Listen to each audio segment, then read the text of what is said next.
Hi, I'm Ben. And I'm Josh.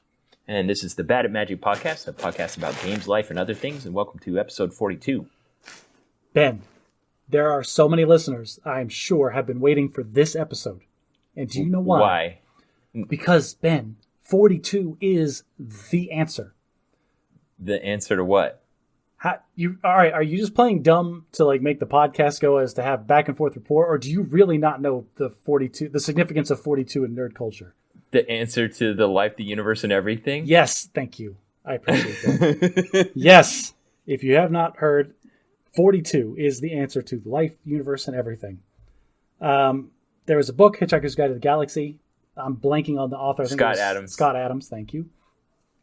In where, I'm going to spoil a part of it, there's an alien race, and they created the most powerful supercomputer known to any conscious entity in the galaxy. And they asked Scott, I think it's Douglas. Now I got to look. It's Douglas Adams, thank you. And they asked the supercomputer that they named Deep Thought, we want to know the ultimate answer. What do you mean? The answer to life, universe, and everything. Okay, I can figure that out, but it's going to take me 7.5 million years. And then the descendants of the programmers came back 7.5 million years later, and they asked, okay, what is the answer, Deep Thought? And Deep Thought's response was, you're not going to like it. Yeah. And when they finally got the answer out of the computer, the computer said, the answer to your question is 42. And then it goes on this whole rant about, well, what is really the question? But none of that matters. All nerds everywhere know that the answer is 42. And why that is so particularly important to this episode of the podcast, Ben, is because I think personally that this episode encompasses the answers to all of the questions that you could have about yourself, about your existence in this universe, about society, culture, religion, biology, natural selection. All of it is contained in this episode of the podcast. Nice. That is outstanding. Usually I'm the one setting the bar that high. So everyone that's listening, episode 42 is about life, the universe, and everything. Here in this podcast about life, games, and other things. I don't care what you're doing, people. You need to stop, sit down, pour yourself a drink, and really enjoy this one. All right. Well, before we get into all that highfalutin stuff from last time, there's a couple of things I wanted to follow up on. Now, I brought up something. I brought a knife to a gunfight, apparently, when I challenged you on a question that had come up in WandaVision, and that is gum food? And your answer was... Resoundingly no. Gum is not food. All right. So I realized I just failed last time to appropriately resist your initial shot. What makes something food? I said this at the time. Yeah, go ahead. If you are going to die of malnutrition, you need something that can sustain your existence, and gum is not it. Okay, but do we only eat things that can sustain our existence? That's not what we're talking about. Now you're trying to argue the semantics of food. Yeah. It does gum meet the characterization of what we consider to be food? I think it does. It is not ever ingested. It is only masticated and then discarded. We do that with some things we consider to be food. What things do we chew and then spit out that we consider food? I challenge you on this. Don't do straw man me. Prove it. Screenshot or it didn't happen. All right. I mean, we only consume part of it. It contains less mass after it comes out of our mouth. Like, say, corn on the cob. We only eat a part of that. Every part of the corn on the cob that goes into your mouth, you swallow and then try to process for nourishment. Yes, I understand. We don't get a lot of nourishment out of corn, and there's a lot of byproduct that flows right through us. But you, sir, can sustain your existence on nothing but corn. All right, I'm letting you set up too many of the rules in this debate. Food are things that you put in your mouth because it has pleasing fragrance. It tastes good. It gives it something to chew on. It gives you the sensation of swallowing. Gum does all of those things. You swallow your gum? It stimulates the production of saliva. It's also you just changed. You just laid out the rules for what is food, and you're already having to backpedal on one of them. No, I'm not backpedaling. You don't swallow gum, Ben. You don't swallow the cob of the corn, but you still put it in your mouth. I don't. All I have is now a vision in my head of Ben Rich shoving an entire corn on the cob into his mouth and then pulling it out clean of all the kernels. Like, I don't put the cob into my mouth when I'm eating corn When on the cob. gum enters your mouth and when you spit it out, it has less mass than when it went in. Yes or no? I would argue that it takes up less space. It has less volume. I would say it has the same mass. The same mass. Are you sure about that? Fine. There's sugars and stuff that come off of it, but not in a quantity that I think would sustain you at the way that food does. It's not about sustenance. Not all food is sustenance. If we're to use your definition, then if you were to take any one individual food and only eat that, would it sustain you? I'd say most things that you would consider to be food don't meet that definition. For lack of for because the fact that you incomplete. can't get just like if you were a pure vegan, you would die of not having enough protein, et cetera, right. et cetera. And vegans, don't at me. I don't care what you think. But here is my challenge to you, and you still haven't addressed it. Like, is there any other food with air quotes that you put in your mouth, chew for the pleasure of chewing, and then get rid of it? Tobacco. I knew you were going to go with tobacco. That has way more byproducts than food, and anybody that has ever chewed and tried to swallow the chewing tobacco will tell you that is not a good idea. There's just one that comes to mind. I'm not good at coming up with examples off the top of my head. That's exactly what I'm talking about. This is like one of the only things in the entire realm of edible products where it is strictly for chewing and then discarding. Yeah. That doesn't make it food. I think if you're to argue philosophically of what constitutes something, if you have a list of all the attributes that make it fit inside of that realm, gum has most of them. But not like all I of said, them. It smells, it tastes, it goes in your mouth, you chew it. It's all of those things. Okay, so if it meets a certain number of your criteria, but not all of them, it can still be considered food? Sure. Okay, sawdust. I can That's chew a great sawdust. example. That's a great example of one, and I consume sawdust daily. Okay, explain yourself because. Okay, so if you hang on, I don't normally do this, and if you want to stall for a sec, I'm gonna go get. Is it a Cliff Bar? Are you gonna show me a Cliff Bar? Yeah, a Cliff Bar, a bottle of Slim Fast. So a bottle of Slim Fast, in the ingredients list, it contains food grade cellulose gel and gum. That's literal. sawdust. It's literal sawdust. So that's that meme you see on the internet every once in a while. The kid at the science fair. How much sawdust can you put in a Rice Krispie treat before people notice? So I love that you pulled that example out. Is sawdust food? Apparently so. I think we could debate this literally for the remainder of this episode, but that would not meet the criteria of the bar that I That's set good, though. earlier. I felt like I didn't really give it a good shot last time. This time I did. So I feel much better. I still venomously disagree with you, and I think it's ridiculous that you could take this stance. That's the great point, though. Sometimes disagreeing just for the sake of disagreeing is actually kind of enjoyable, and I enjoyed it. So, all right. Well, I'm glad we talked about the gum instead of the hot dog thing because we'll save that one. Yeah, I was going to throw my monitor into the street when you started trying to explain to me that a hot dog's not a sending you that photo of someone that cuts a bagel longitudinally and puts peanut butter and jelly in between the half moon sections. Yeah, still a sandwich. Okay. So another thing we failed to do last time when we reviewed WandaVision is we failed to give it our Bad at Magic style review of the magic system. So was the magic in WandaVision hard or soft magic? Ultra soft. Like, it's ridiculously soft. Like, the rule of thumb is if in the system itself they call it magic, it's probably soft because that just immediately puts in your brain that there's not really any set, clear, defined rules for this. Now, it's interesting that you'd say that because when Agatha does her big reveal and she's telling Wanda about her prophetic destiny, it's starting to sound like there are rules. And Wanda's like, oh, really? I wondered about this. And at the end, they kind of hint at the fact that Wanda can get better at her magic by understanding the rules. Yes, but she was already bending reality to a degree that was literally unheard of by a professional witch for 400 years without knowing any of the rules. And, of course, while other witches have rules, our protagonist has no rules, and she does whatever she wants. So, yes, and this was a good example of using a soft magic system in a way that facilitates storytelling instead of hampering it. You know, the fact that we didn't know what the where the magic was coming from or how it was working was intriguing and interesting and propelled us through the story instead of just being baffling and frustrating. Yes, it was half of the plot, with the other half being Wanda trying to reconcile her grief. I agree with you there. Yeah. So Sanderson's 3 laws, did the magic system, did they help us understand the rules and limitations of the magic system? Did they use those rules and limitations to tell the story without introducing new things? The rules were not well defined to us because I don't think the rules are well defined.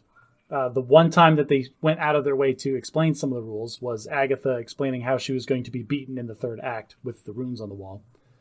There were times where they did the rules. I mean, like, the people on the outside are like, that's the hex. We can't go in because if we go in, we lose control and we don't know if we'll be able to get back out. See, that was more of the rules of, like, the scenario. But if we are looking at Wanda's powers, there are no rules.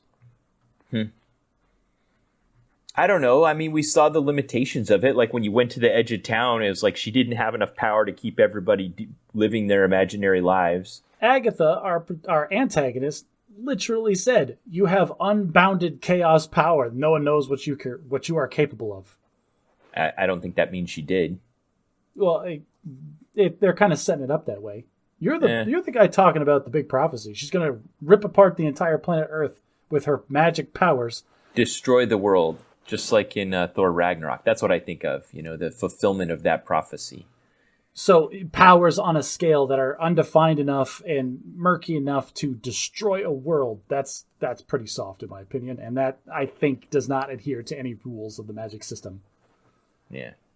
All right. So soft magic, and it does adhere to the laws. I mean, that was ultimately the payoff. That they set up the system, they showed us like the thing with the runes, and then Wanda used them against Agatha, defeated the bad guy, and everything kind of came to a satisfactory conclusion, including Wanda having to make the sacrifice in order to save the people of the town once she realized what she'd been doing to them.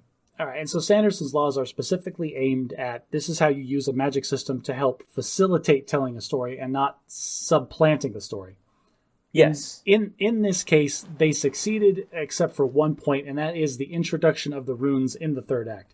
That you thought that was cheating? I felt it was a little bit immersion wrecking for me because hey, welcome to real witchcraft, Wanda. Which is fine and dandy, except that was the one thing that Agatha went out of her way to explain to her. Like, okay, I get it. It is a very contrived movie cliche to, like, have her show her the thing and then she uses it against her. I got that. I still agree that it was a perfectly valid way to reconcile the conflict at the end of that show. I feel like that was very introducing something new before building on what you have in order to, how are we going to tie this up in a bow and get rid of the bad guy at the end? Yeah, I got it. But I think by that same token, they also very much constrained themselves to the rules that they'd set up, in that Wanda ultimately couldn't just choose to have everything.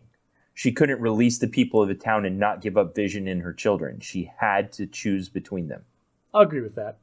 I'm actually going to take a left turn on you here. One thing I think that does adhere to all of Sanderson's laws and is a hard magic system is Vision's powers. We are well aware of Vision's capacity and his capabilities, and they did not expound, elaborate, or change or add anything new, and yet they were still able to reconcile his antagonist plot, like his actual fight with White Vision, in a way that was extremely satisfying, without introducing the 3rd act Deus Ex Machina runes mechanic. Okay. And also last time we both came across, when we talked about the origin there of Monica Rambeau going through the hex multiple times and having altered the cells in her body to the point where she got some kind of vague abilities and stuff. And we didn't know if Monica Rambeau was an actual Marvel Comics hero. Monica Rambeau is an actual Marvel Comics hero. I looked it up. She's not a major character. She hasn't got like her own comic book series, but she is a lesser character that has powers and is a known character in the Marvel Universe. Outstanding. Just there's so many people in the Marvel Universe that who could possibly keep track of them. I found this excellent infographic by PopChartLab that actually put like every comic book hero ever on a taxonomy. I'll put it up on the Facebook photo album this week. You have a soft spot in your heart for well-made infographics. So and this is a well-made infographic. It basically gives the taxonomy of all superheroes' powers by what kind of powers they are. Like, are they animal powers? Are they weapon powers? Are they superhuman powers? Are they supernatural powers? And then each among those divided into, like, what kind of animal is it? What kind of weapon is it? What, yeah. Really cool. That does sound cool. I will look at that. Yeah. It is time for Bad at Logic, and that is our critical thinking cards that you can find on yourlogicalfallacyis.com. Last week we talked about a logical fallacy. The deck is half logical fallacies and half biases. So this week, Josh, let's talk about a bias. So first, before we dive into it, logical fallacies, for those of you who may not be aware, are problems with the way you think. When you're drawing a conclusion, going from point A to point B, and you think that you have a clear path there, but you've broken some kind of rule where it's inconsistent, or like those two don't line up the way that you think you do. Non sequitur. It does not follow. Yes. Biases are different in that they are internal to you. They're not external ideas that you think about. They are the way that you perceive the world and the way you process information. So biases are a lot more insidious than logical fallacies because they are notoriously difficult to spot in yourself. Yeah, false assumptions.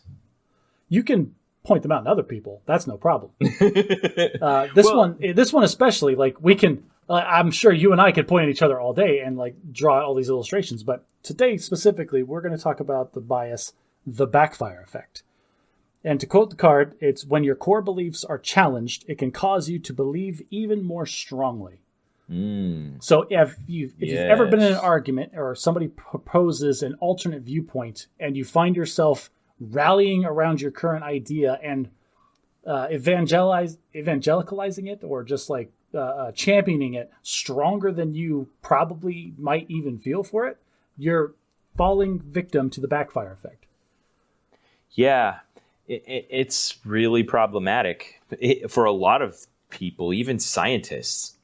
Well, everybody. And this is because it's a bias and not a fallacy. I was listening to the Freakonomics podcast this week, and they had a guest on, and this was the thing. The guest was talking about people's ability to change their habits. Specifically, they were looking at the idea of like New Year's resolutions. And the suggestion was, the idea is that people make New Year's resolutions, but they don't keep them. And so she was actually conducting experiments and doing actual research to try to figure out if that's true or not. But the problem she was having is that everyone that had done research on it kind of began with a preconceived assumption, and nobody's research was, they were rejecting evidence that disproved their assumptions. And so there wasn't good research on it. So she was kind of having to do her own. Okay. That's not really the backfire effect, but I get what you're saying. Well, but the point I'm talking about is the people that were conducting these bad experiments didn't realize they were conducting bad experiments because in the face of counter arguments, they were solidifying their own personal beliefs. Yes, exactly. Okay. I can name one minor anecdote where this happened to me, and I've identified it myself. Uh-huh. So as part of my master's degree, I had to take a business ethics course, which was excruciatingly painful. And one of the exercises was, they gave us this situation. There's a restaurant that they are stocking all of their stuff for the first time, and they bought name brand ketchup. Pick your favorite ketchup, Heinz, Hunt's, whatever your favorite ketchup is. They bought name brand ketchup bottles and put all those bottles on all the tables. But then months later, when all those ketchup bottles ran out, they went to Costco. They bought a 50-gallon drum of, Kroger brand or generic garbage ketchup. Kirkland signature ketchup. There you go. And then refilled all of the name brand bottles. And the question was, is that a moral, is that morally acceptable? Is this wrong in a moral sense? And then is it unethical? Is it unethical? And so my response, it started with this sentence. This entire situation falls well into the realm of who cares? But for the sake of this course, this is the stance that I'm going to take. And I took the stance that who cares? Like, it's ketchup. Nobody is coming to nobody's going to change their decision making based on the brand of ketchup that is on the table at the restaurant. I thought that was well below the threshold of people debating it. But here's the thing. I took a very weak stance because who cares? But then somebody responded to my post challenging my position like, well, no, this is critically important, and how dare you think these things? And then I found myself really rallying behind and like digging the trench on the top of my hill of, no, this is stupid. And I was going to get into a full-blown internet argument with this guy before I realized what I was doing. Well, because you were arguing from a utilitarian point of view, and they were arguing from a deontological point of view. From a pure moral perspective, is what you're doing deceptive from the point of view of believing that there is absolute truth? Are you telling a lie by doing that? And the answer is yes, therefore what you're doing is wrong. Yours was more utilitarian, which is, what is the harm being done? What's the utility of this? Does it rise above the threshold where this would cause harm to people? Yes. No, it does not. Therefore, this is ethical. So based on the assumptions both of you started with, it was unethical from their point of view and ethical from your point of view, and you were both right. You see, that's ridiculous. I hate it when you get in these situations where both people are right, arguing opposite sides of a point. Yeah. Well, the backfire effect is just to double down and then start rejecting, information that would disprove your assumptions. Well, there you go. And this is the problem, is if you don't identify this happening in yourself, you find yourself in a position where you are rejecting completely valid, completely logical responses, even like clear proven data from external sources. You are denying all of it simply because you're trying to continue to be what you think is right, which goes back to what I said before that C.G. McRae said, if you want to always be right, you have to always be willing to change your mind. Yeah, well, that was big of you to pick an example of where it was you doing it. I'll give one of someone else. Like you said, it's easier to identify it there. I found online when I have friends, particularly on Facebook, that like to post memes or repost photo macros that are supposedly giving the fallacies of their opposing political point of view or promoting the virtues of their preferred political point of view. I can look at those and almost instantaneously be like, oh, that's not even true. That's, false logic or a bad conclusion or bad data. It probably just came from some Russian IRA internet troll forum, whatever. And I'll think I'm doing them a favor by fact-checking their post. I think that they'd be more interested in truth than they would in being right.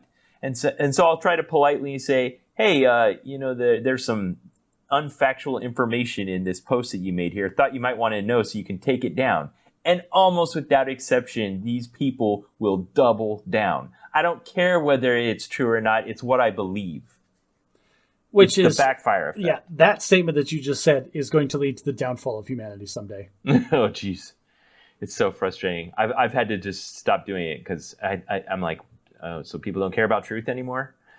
All right, and before everybody gets up in arms about our specific political beliefs, let's just make it clear. Both sides are guilty of this.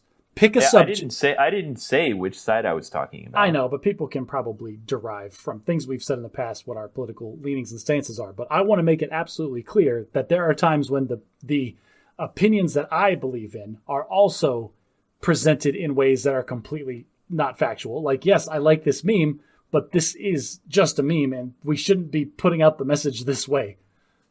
Yeah, you're right. But you know what? I do think that I'm aware.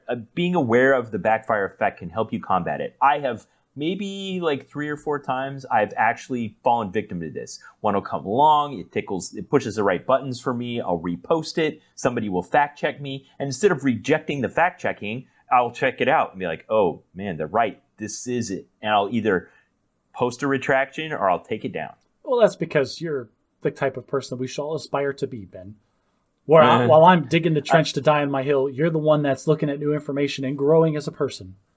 You do that too. I just care about being factually accurate more than I care about representing what I think is right. You must have picked up I'm not willing to.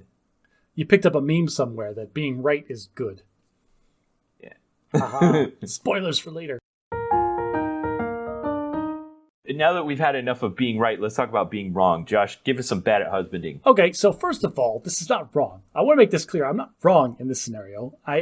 This is only called bad at husbanding. I'm not bad all the time.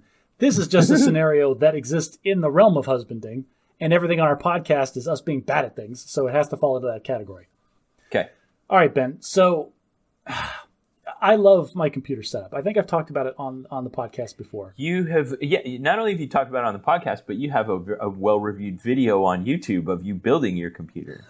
Well, I should do another video of all the things that I did. You never stop. Yeah. Can I list? Please, go ahead. Okay. So you had just used the same old dusty old computer for the longest time, and you're finally like, you know what? I'm going to build a new computer. So you meticulously planned it out, bought all the parts, the case, the power supply, the motherboard, the memory, the everything, got it all together, made a video of you assembling this and creating it. And then, of course, it did what it always does when you do that kind of thing. You're like, well, now everything else sucks too, and I got to upgrade all of that. So you got a new monitor, you mounted it, you built a new desk, you cut a hole in the wall to make a place for your computer to live, you routed all the cables, you got a new keyboard, you got a new mouse, you got a widescreen display, all those things, and now you just have like the ultimate pimped out computer setup. Not ultimate, and all right, so Tony Stark said this in a comic that I love. You're right, it's not maxed out in all its stats, it's still pretty awesome.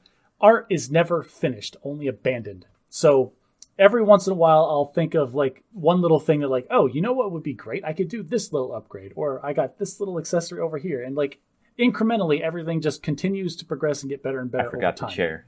Oh yes, I got a brand new chair. Oh Ben, it's so now. All right, so I have like $100. One of those. You're right. We need an update. So at least a photo, if not. Yeah, I have at my office at work. Our boss bought us new chairs, and it's like the $100 Office Depot special. And the first time I sat, I'm like, wow, this is a really quality chair.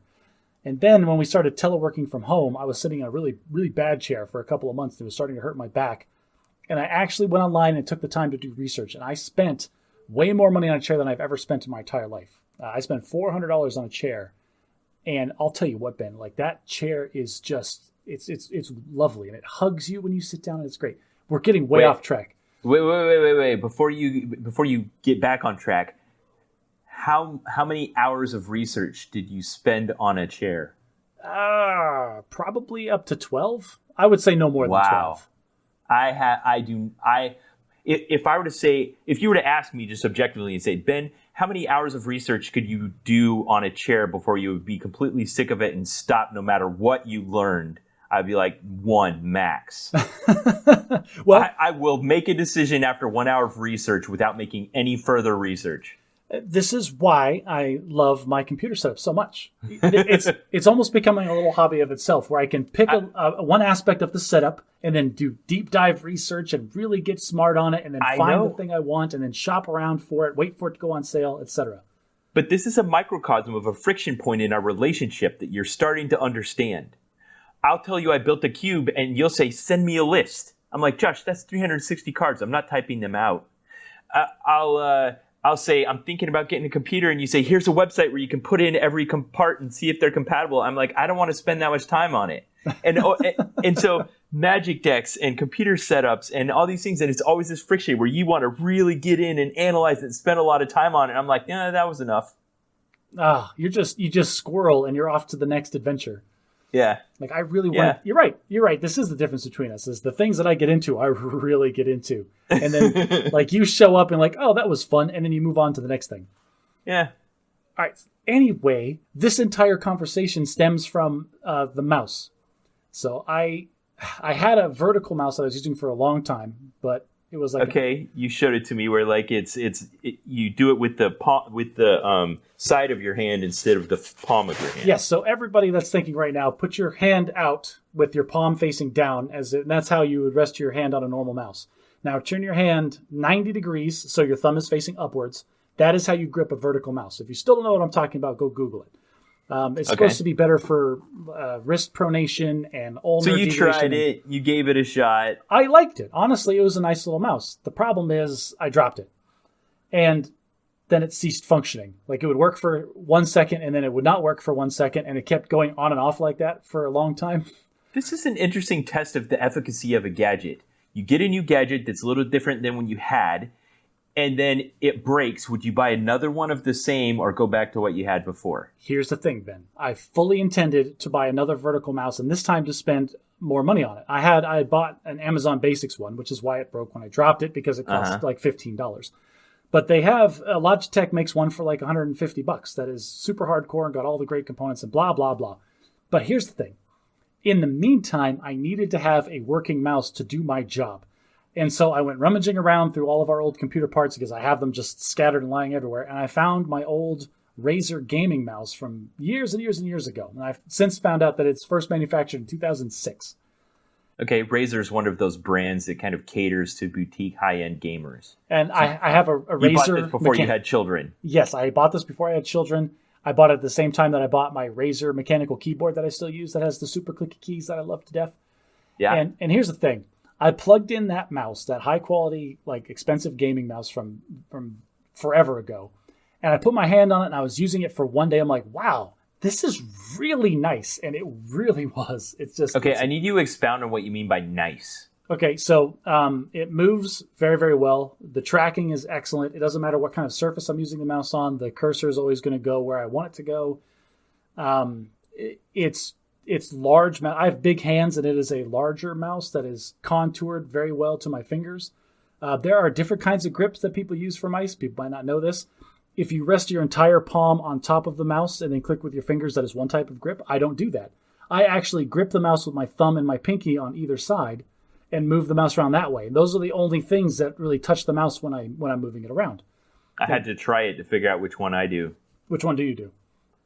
I have a mouse pad in front of me with a raised palm thing, so I anchor my palm on the mouse pad and move it with my thumb and my pinky. Okay, yeah, that's the claw grip, where you're grabbing the mouse and moving it around. You're not resting your hand on it. Yeah. That's what I do. But this mouse was very satisfying in its shape and ergonomics, and then the switches, the clicking worked very well. There was no phantom clicks or extra clicking. The scroll wheel was nice. Just all of these little things that you don't think about until you've used a crappy mouse for a while, and then you go back to using a really nice one. Okay, but this thing's 16 years old. But so thank you for leading me to my next point. I started looking around. I'm like, you know what? If I'm going to get a mouse, because if I'm going to get another mouse, like I should get one that works well. And then lo and behold, I found out just a couple of months ago, Razr took that exact same shape of mouse. They updated the materials that it was built with. They updated like the guts and the mechanics and the things that are inside of it, and they made it wireless. And it's the same name, but it's the version 2 Pro Wireless or whatever. Okay.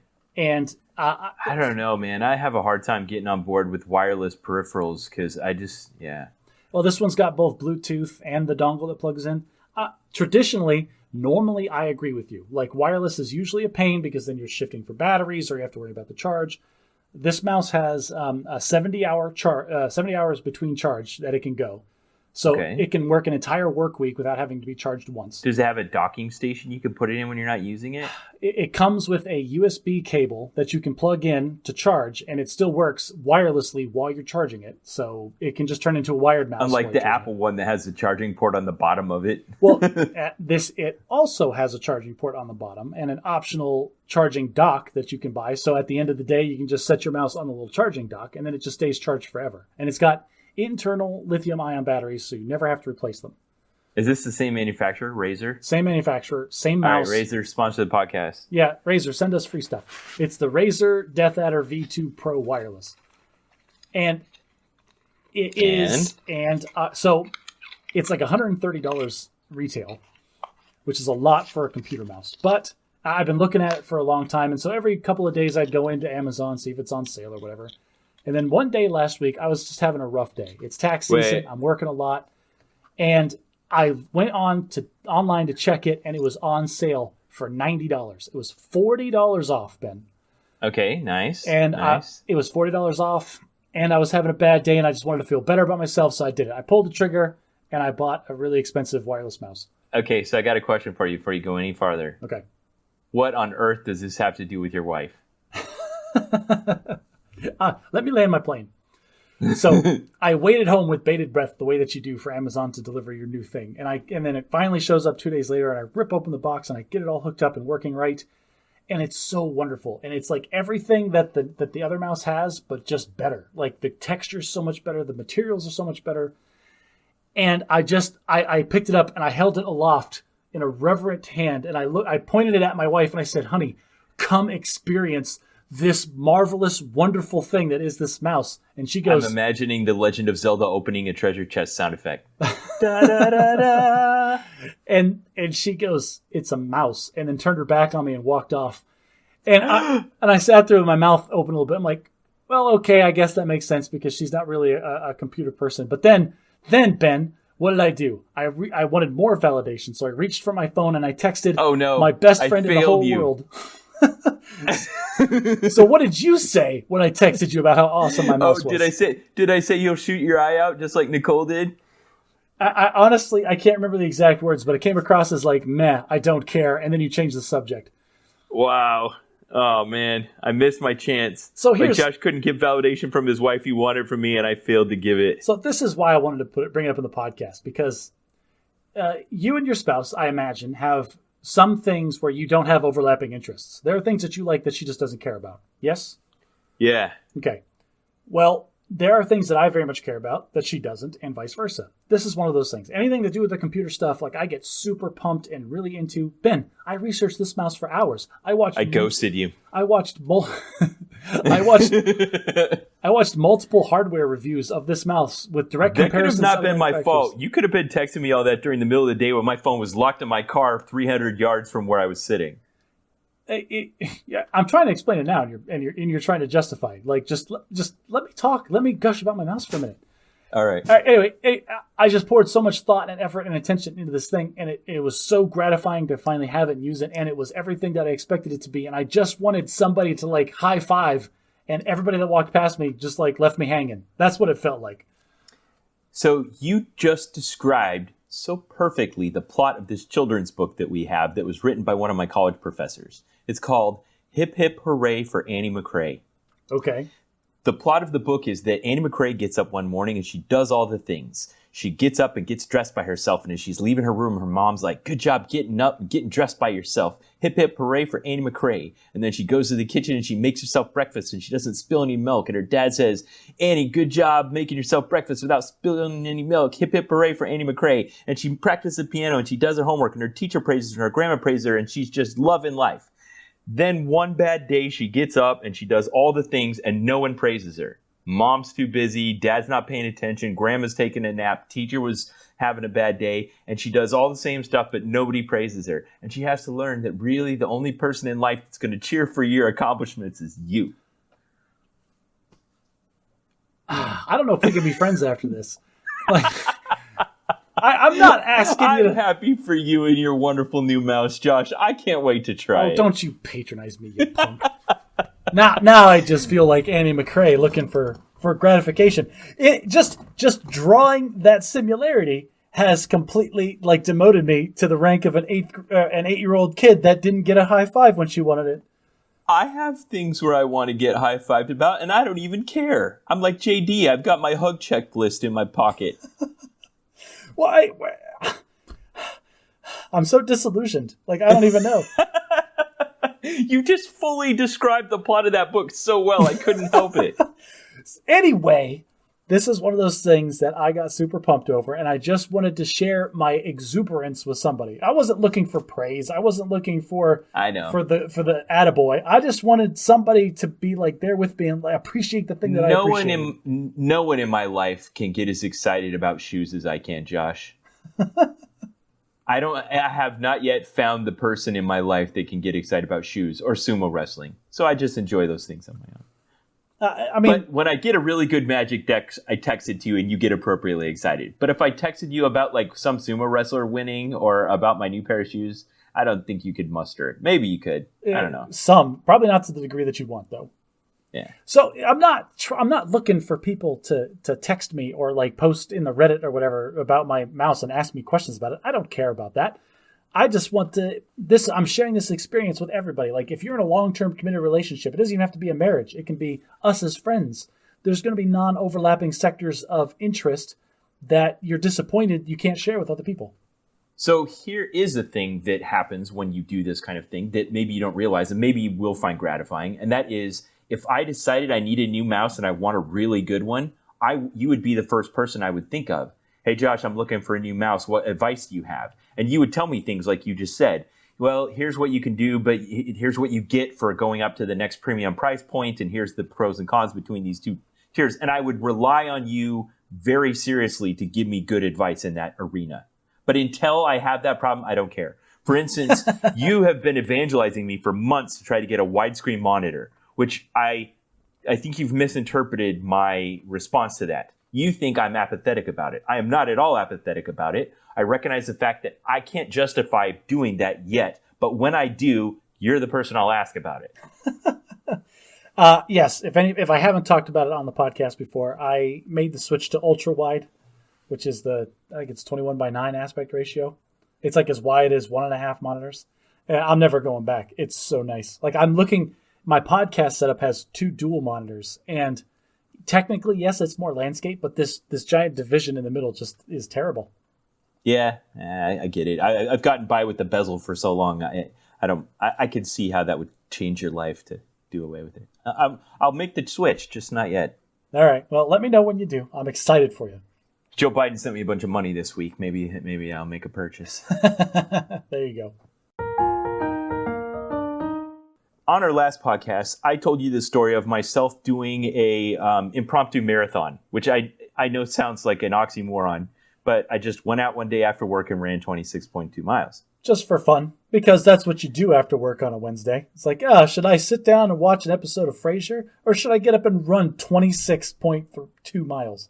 So that's what I did that afternoon. But for about the next week and a half, my feet were kind of hurting. Like I was able to, get up and walk to work okay, but my feet were hurting. So, but I didn't want to just go to complete inactivity while I was recovering, but I also didn't want to keep running. So I decided to spend a lot more time rollerblading, which doesn't hurt my feet at all because there's no impact and the shoes are rigid. So easy enough. So I did a ton more rollerblading, and a week ago today, I went to a new location that I hadn't tried before, and I was booking, Josh. I must have been going 30 miles an hour on this really nice, wide, smooth path. And I saw ahead of me under a tree where they must have done some utility work, there was a complete section of the sidewalk missing, where they obviously plowed out the concrete and then filled it back in with dirt. And it looked like the dirt was hard packed from people walking and cycling over it. And I have 110 millimeter wheels, which are kind of big, so I can tend to roll over little patches like that. So it was an 8-foot section of sidewalk that was missing, and I thought I could roll over it. And I was going maybe 25, 30 miles an hour. So I'm going to stop you here. Have you never seen one of those, like if you're going down a mountain on a highway, every few miles they'll have a big set of dirt off to the side for runaway trucks? Have you never seen one of those? Yeah. Because the whole idea there is that the truck transitions from sidewalk or from the pavement to the dirt and immediately stops. Yeah. Yeah. So I can imagine where this is going.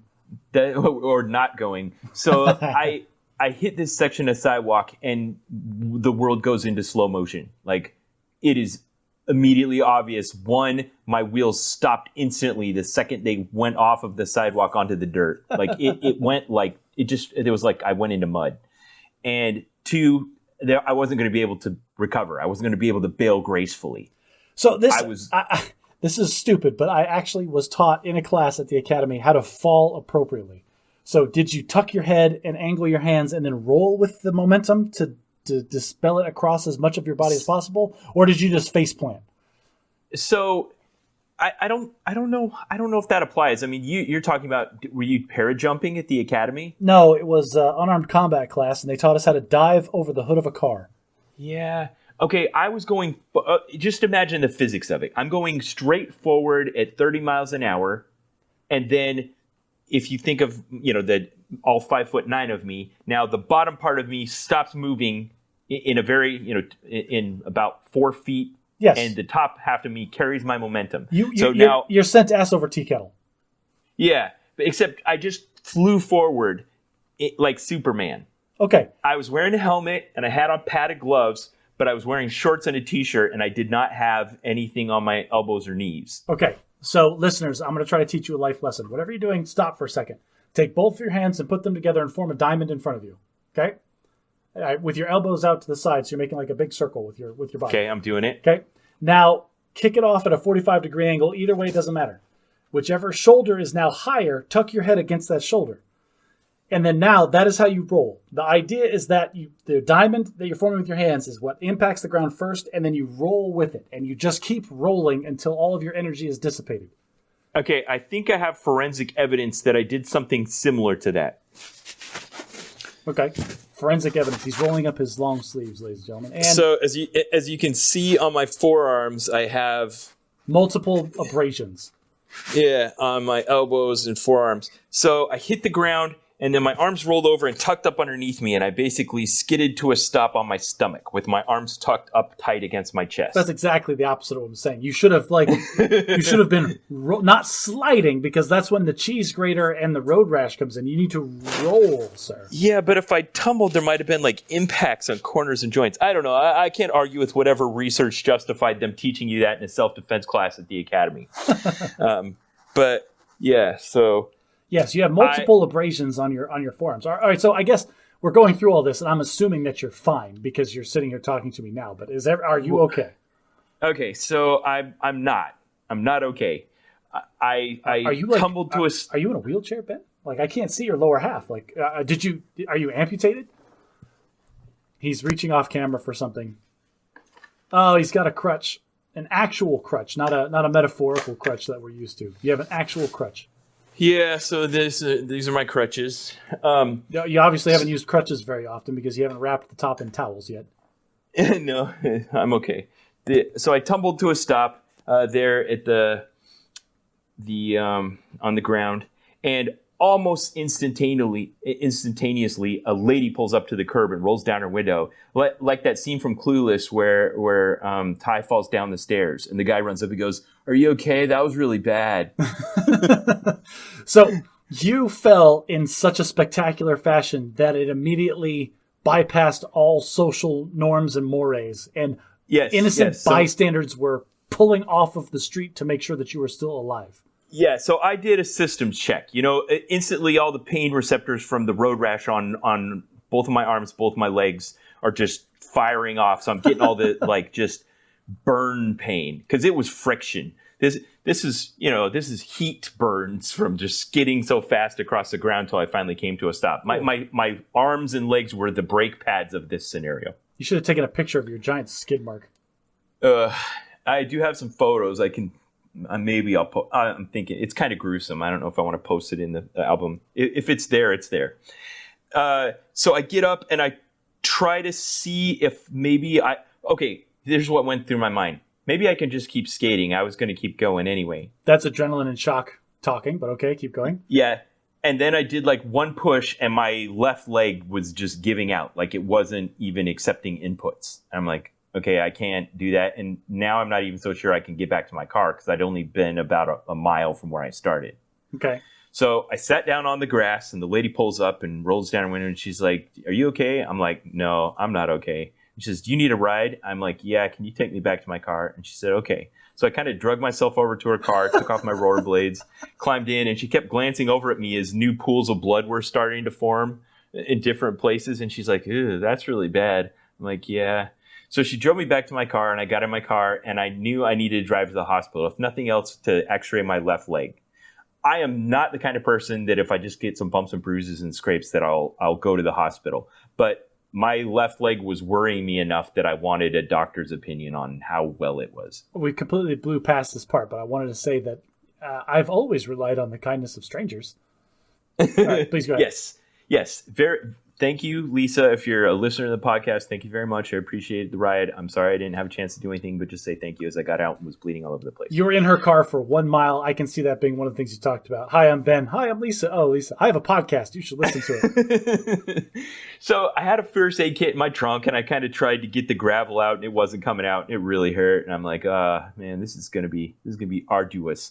Now, I have been through this before, maybe 6 times in my life. What, wiping out really bad on rollerblades or just in personal injuries? Yeah, I've been hit by a car twice on a bicycle, and I've fallen within this realm on rollerblades at least 2 other times. Okay. And you haven't learned your lesson yet? No, I know. You think I'd at least wear knee pads. So, and my left knee hit the ground really hard, and it was bloody from all the way on the top of it to all the way on the bottom of it. Just complete all the way around the whole thing. So I got in the car, and as I'm driving to the hospital, I immediately call my wife because I know she's going to want to know about this. And I'm like, honey, I'm on my way to the hospital. And I said, I think I'm okay. And she did a thing. It's a funny thing because she's been married to me long enough. She knows this. I'm like, she's already computed in her head that the fact that I'm going to the hospital means it's worse than I'm telling her. Okay. Because she knows I would not go to the hospital unless I knew it was really bad. And she goes, you broke your leg. She didn't say, did you break your leg? She didn't say, what's wrong? She's like, you broke your leg. And I said, it's not broken. I'm sure it's not. But I think I might have like torn my ACL or something like that. The bones are together, I'm sure, because I can see most of them. So she does something wise, and she just shifts into like fixing mode, and she says, I said, I can't walk. I can't put any weight on it. I don't even know how I'm going to get in once I get to the hospital. She's like, well, you should have called an ambulance. I'm like, then I'd be stranded at the hospital with no one to come get me and no car. This way, I at least have my car at the hospital. Listen, logistically, that's too much of a burden. It's not like, oh, I have a magic black slate in my pocket that can summon a ride anywhere on the planet. Like There's no such thing as hospital Uber. They're not like, all right, we drove you here. We got done patching your wounds. Now we'll give you a ride back to where we picked you up from. Ben, no, I want to slap you. It's so dumb. Like, take the ambulance to the hospital and take the Uber back to your car. All right, never mind. Go ahead. Alicia, I'm on your side. He should have got an ambulance. No. If it's that bad. No, it wasn't. It was fine. Listen, Lisa was right there. I wouldn't have gotten an ambulance either, Ben. Yeah, okay. All right. So she says, well, what you need to do is when you get to the hospital, call them and have them come out and get you. Oh. And I'm like, oh, that's a good idea. Oh, I'm in the parking lot. Please come help me. Yeah, that's exactly what I did. I got to the hospital, I pulled in the parking lot, and they had like 3 of these solar-powered blue beacons with lights on them, and push this button if you have an emergency. Oh, wow. That's nice. Was it? I was like, okay. Did you push the emergency button, though? Like, did they come out with like a defibrillating kit and stuff? I pulled up right next to one. I hit the little red button, and an operator came on and sounded confused. Like, no one ever pushes this button.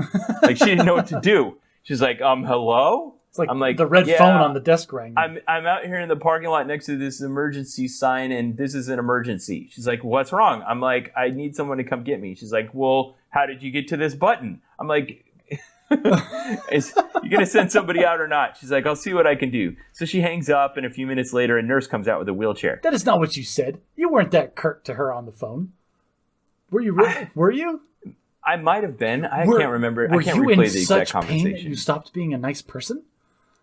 Kinda. I was just like, I need somebody to come get me. Like, what's this button for if not this situation? But nobody pushes that button. You're not allowed to push. It's like the emergency stop button on the elevator or the escalator. If you actually push it, you get in trouble for pushing the button. I'm sorry, that doesn't qualify as the situation you're actually supposed to use the button for. It should just be the Wizard of Oz voice that comes on. Who dares push this button? Yeah, I pushed the button. Who dares push it? So the nurse comes out in a wheelchair. She puts me in, and she can see I got a problem. Now, here's the interesting part, and the reason I'm even telling this part of the story is she goes into the entryway, and there's a security guard there with one of the little forehead thermometers, and I completely bypassed all of the COVID procedures. Interesting. You found a loophole. Yeah, she didn't ask me about it. He didn't ask me about it, and I'd already kind of passed the point in their checklists and processes for screening me for COVID, and no one asked me any questions about it the whole time. I went to the dental clinic in the early months of COVID, and I had to pass through 3 separate screenings. There was one at the door, one at the front desk, and one once I got to the chair. But here at the hospital, there was only one. I bypassed it, and I got 0 COVID screening the entire time I was in the hospital. You must have been in such bad shape that they just knew that they were going to admit you regardless. Yeah. So they immediately take me back, and they put me in the room, and... Were you still wearing all your pads and the rollerblades? Please tell me you were still wearing like the helmet and like the wrist guards. No, I'd taken off. I'd taken everything off because I tried to do some self first aid with my first aid kit in my trunk when I got back to my car. It would have been so 90s if you had just still had all the gear on. Yeah, it wasn't quite that 90s. So I got to see somebody pretty fast. I mean, having them come pick you up really bypasses a lot of stuff. I skipped over the triage. I skipped over the COVID screening. I skipped over a lot of stuff. That was good advice on Alicia's part. Well done, Alicia. And then they bring in a cart and they fill up a tub with soapy water and 2 rags. And I know that it's going to be the scrub out your wounds thing. With the sandpaper, just to get all that stuff out. Yeah. And they did something I didn't expect. And this has been my experience with hospitals. As much as they probably like to think or say that they have a very homogeneous standard of care across all hospitals, there's a big degree of variance between we'll do everything for you, don't do anything yourself, including go to the bathroom, as opposed to if you can handle it yourself, go ahead. And this hospital is more towards that side. So I will agree with you on this because my wife and I had our first child in the middle of nowhere, Clovis, New Mexico, in a hospital, and our second child in Phoenix, Arizona, a huge metropolitan complex. And the experiences that we had with the same procedure in 2 different places was night and freaking day. So I know, wildly different. Yes, I know exactly what you're talking about. Yeah. So I'm like, well, first of all, I need some pain medication because there's no way I'm going to be able to scrub these wounds out without some pain medication. They're like, all right, well, we need to get a doctor for that. So the doctor finally came in. She's like, yeah, you can have some pain meds. Did you drive yourself here? I'm like, I don't want those kinds of pain meds. Just give me like some ibuprofen or something. She's like, fine, here's 600 milligrams. So I popped the pill and I was waiting for it to set in, and they just left me alone. They brought me a tub of hot soapy water and some rags, and then they just left me alone. So I finally got to the point. I called Alicia, and I finally worked up the courage, and I picked up the rag, and I started scrubbing out the wounds, and it was excruciating, getting all the rocks and gravel out of my arms and knees. But I finally got it clean enough, and they come in and... Wait, why did you call Alicia at that point? Did you put her on FaceTime and have her coach you through or give you a pep talk or something? Why was that important to the story? I needed the pep talk. And she'd been there before when I'd had wounds scrubbed out by someone else where they'd done it for me. Alicia, I have to wash my wounds. Why are you calling me? Because it's going to hurt. Yeah, that's kind of how it went down. So I'm scrubbing all the rocks and gravel out of my. I do all the easy ones first, my hands and my arms and my right knee, and then I'm looking at my left knee that's just hamburger. I mean, it's through the top layer of skin into like the middle layer of skin where you can see like fat. And ooh, yeah. I know what you're talking the about. hair follicles are gone. Yeah, and I start doing it, and it's just it's the worst. But I just bite my tongue and struggle through it. And then once the pain reaches the maximum level, it can't go any higher than that. And I'm like, oh, well, I'll just, and I scrub it a few times and I take it off and the pain doesn't fade for maybe 20 seconds. So there's no reason to like drag it out. Yeah. Don't let the pain fade. Just like you'll go pain blind to it eventually. Yeah, exactly. So once I reach a max pain level, I was like, okay, it's not getting any worse and it's not going away between scrubs. So I'll just keep scrubbing until it's all out. And I got most of it out, but there were a few pieces that were really deep in there. So I get all done and I've sat there and I have this tub of bloody water and I'm sweating and the nurses all come back in. I've done their job for them and they're like, all right, let's get you bandaged up and get you out of here. They brought in a wheeled x-ray cart, took an x-ray, and there was no broken bones. And so they decided the emergency was over. And they bring in a druggie next to me who's completely high and out of his mind. So they're talking to him, and it's one of the craziest conversations I've ever heard. He's like, well, I just got out of detox, and I started drinking like 6 hours later, and I don't even know all the drugs I took, some diazepam, some morphine, and some oxycodone and something, and I can't remember my name or whatever. I don't know what that guy was talking about. Wow. He was in way more danger than me. I'm over there like, I fell down and got a boo-boo. I'm like, no thanks, no, I wouldn't even like any Vicodin. And he's like, I'll take it. Yeah. Oh, can you get it to him and then I'll just have it? Yeah. So they send in a student nurse to bind up my wounds, and they didn't even give her all the stuff she needed. That's one of the tests. You have to identify if you need. She says to me, I'm so glad you're here because I have a test on this next week and I've never done it before. Does not instill the level of confidence that you want in your medical professional. And I'm thinking, I've done this at least a dozen times. Like I could be teaching you. You at this point in the experience, you should feel bad for wasting all these people's time. Like they threw the most inexperienced, newest person they could possibly spare at you, and that person was thankful because they had never done it before. Sir, you should have duct taped yourself back together and driven back to your hotel. And okay, now imagine a person who's never done this before doing a really bad job, and you're not imagining bad enough. Oh, all right. Hang on a second. Tangent for a second. So when I was at the academy, I had an ingrown toenail, and I don't know if you've ever had one of those, but they're very painful. It's when the nail starts growing into your toe, like uncontrollably. And you let it go way too long before you do something about it? Yeah. And so to fix that, they have to give you 4 shots of numbing agent around the nail of your toe.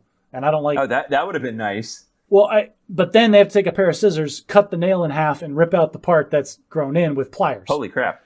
I was at the cadet clinic, and they were letting not an intern, not a medical student, but a senior at the academy biology major.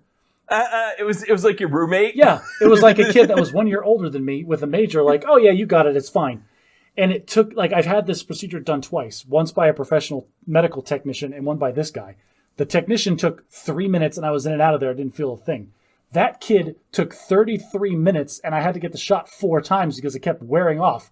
And it felt like he was ripping my toenail out with a pair of pliers. So. He was. That sounds like torture. Right. Like actual torture. I can appreciate where you're coming from, having somebody that's inexperienced doing a medical procedure on you. So first of all, I kept asking her for supplies, and she's like, I'm like, well, don't you have any nonstick gauze pads? She's like, they didn't have any of that. I'm like, well, do you have some antibiotic ointment? She's like, they were out. I'm like, what the heck kind of hospital is this? Can I get a second opinion? Do you have a SpongeBob Band-Aid and like a hug? Like, what are we doing here? She keeps dropping things on the floor and then picking them up and using them.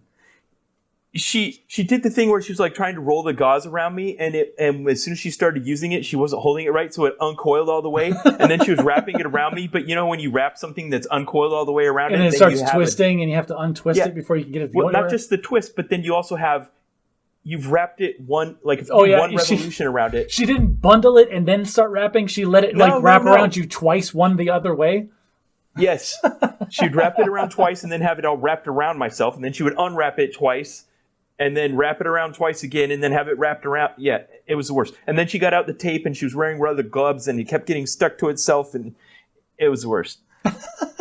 So they did everything except my knee. And I'm like, okay, I still got a piece of gravel in there that I really need to get out. Can you guys bring in like some tweezers or something I can use to get it out? And they all went like complete like sheep before the shearer face. Like, what are you talking about? We can't do that. I'm like, this rock right here, I need to get it out of my knee. Like, they reach for the rag. I'm like, no, we're not scrubbing more with the rag. We're past that. Get me a tool that I can use to get this out. And then they start going into like, we're going to need to call in an on-call doctor for this mode. And I'm like, I was like 10 minutes from getting out of there and I'd already been there for 2 hours. And I said, never mind, pretend I didn't say anything, ignore the rock. And they don't want to. They're still in escalation mode. I'm like, no. Look at me. Pretend I didn't say anything. I like that rock right where it is. Just leave it there. And finish wrapping me up so I can get out of here. So you went back to the hotel and did the whole Doctor from Master and Commander where you have the mirror and you're operating on yourself thing? Yes, that's exactly what I did. But I just saw the next 4 hours of my life flash before my eyes because of one little tiny rock that they were too afraid to take on. So I hit the eject button, and luckily they let me hit it. Sometimes medical professionals will not let you hit the eject button. So, yeah, here's a life hack for people. When you're at a doctor's office, you're still the boss. The doctor can't do anything unless you tell him that he's allowed to. So don't let them bully you. They will come in and be very authoritative, but they don't have the power in that scenario. Yeah, but if you do it in a way that makes it feel like you're second-guessing them, they will hit you with a whole lot of bureaucracy that just wastes your time. There's nothing stopping you from just getting up and walking out either. Well, there was for me. Oh, well, from scooting into the wheelchair and then rolling yourself out. So they get all done bandaging me up, and they're like, all right, well, we'll see you later. I'm like, can I have a pair of crutches? They're like, oh, okay. Who are they going to... What? Did you have to give them insurance information at any point? Yeah. All that happened. Okay. Well, yeah. I skipped over that because that was really boring. Anyway, so then I go... Monday I go to work and the military does their thing where they give me a piece of paper that very unobtrusively but very threateningly at the bottom has a little checkbox that says if I won't get better within a year, they'll discharge me from the military. So you better get better. Yeah. But in the meantime allows me to get a nice parking spot. It's funny how that's the same form. You're excused from the PT test. You can park up front. And if you don't get better within a year, we're going to kick you out. Yeah, you have 1 year to get better, or otherwise we're going to bring the shotgun to you. So did they make you go to sick call and see a military doctor to confirm that, yes, indeed, you are actually hurt? Yes, all that. And he kind of looked at me. He's like, "Oh, geez, that's terrible. what were you doing?" Like, why did he ask you a lot of questions about, I don't know, say why a 40-plus-year-old man is rollerblading? No, he didn't ask anything. Is this 1998? Okay. Did I fall into a time warp? What is going on here? So it's been a week now. Everything's scabbed over except my left knee. Still really terrible. I can almost walk on it now, but it still hurts an awful lot. So I'm scheduled for an MRI on Tuesday to find out if there's any ligament damage. Permanent soft tissue damage.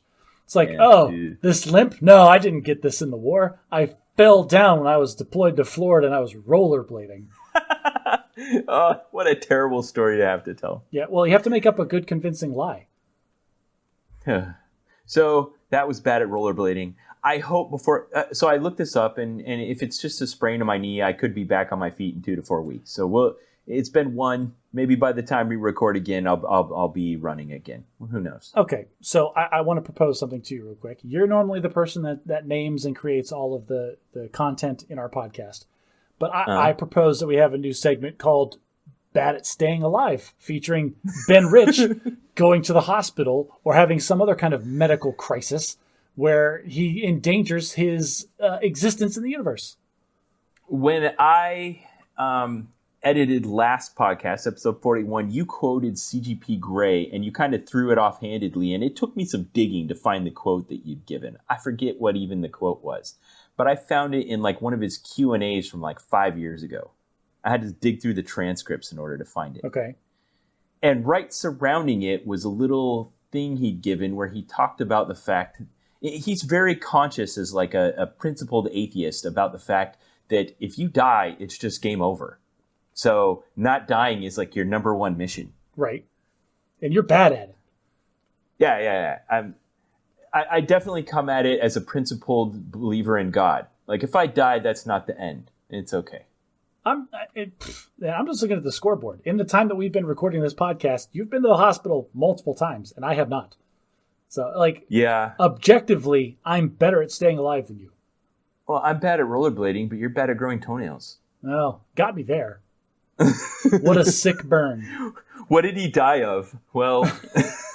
Look at this nail. It's growing through the bottom of his foot. I don't know what he was thinking. All right, well, before we get to our feature, I want to do a quick bad at English, real fast. So people probably know that in the English language, Americans and British pronounce things differently, because we have different ways that we enunciate our vowels and consonants and things like that. But sometimes it's really weird where they'll say the same word but stress a different syllable in the word. We put the emphasis on the wrong syllable. So in this case, the word is advertisement. Do you know the British pronunciation of advertisement? I can't even imagine a different way of saying the word advertisement. It's so ingrained in, that's just how you say the word. Yeah, it's advertisement. Advertisement. Yes.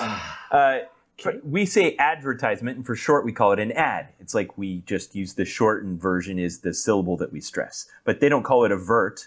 They call it an ad. But they say it's an advertisement. It's an advertisement. Okay. Yes. So we're stressing the advertisement. I feel like we're stressing the ties. Advertisement.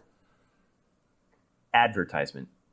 Man, you see, this is the problem with the English language. I don't it's the same spelling, but how can you say the words differently?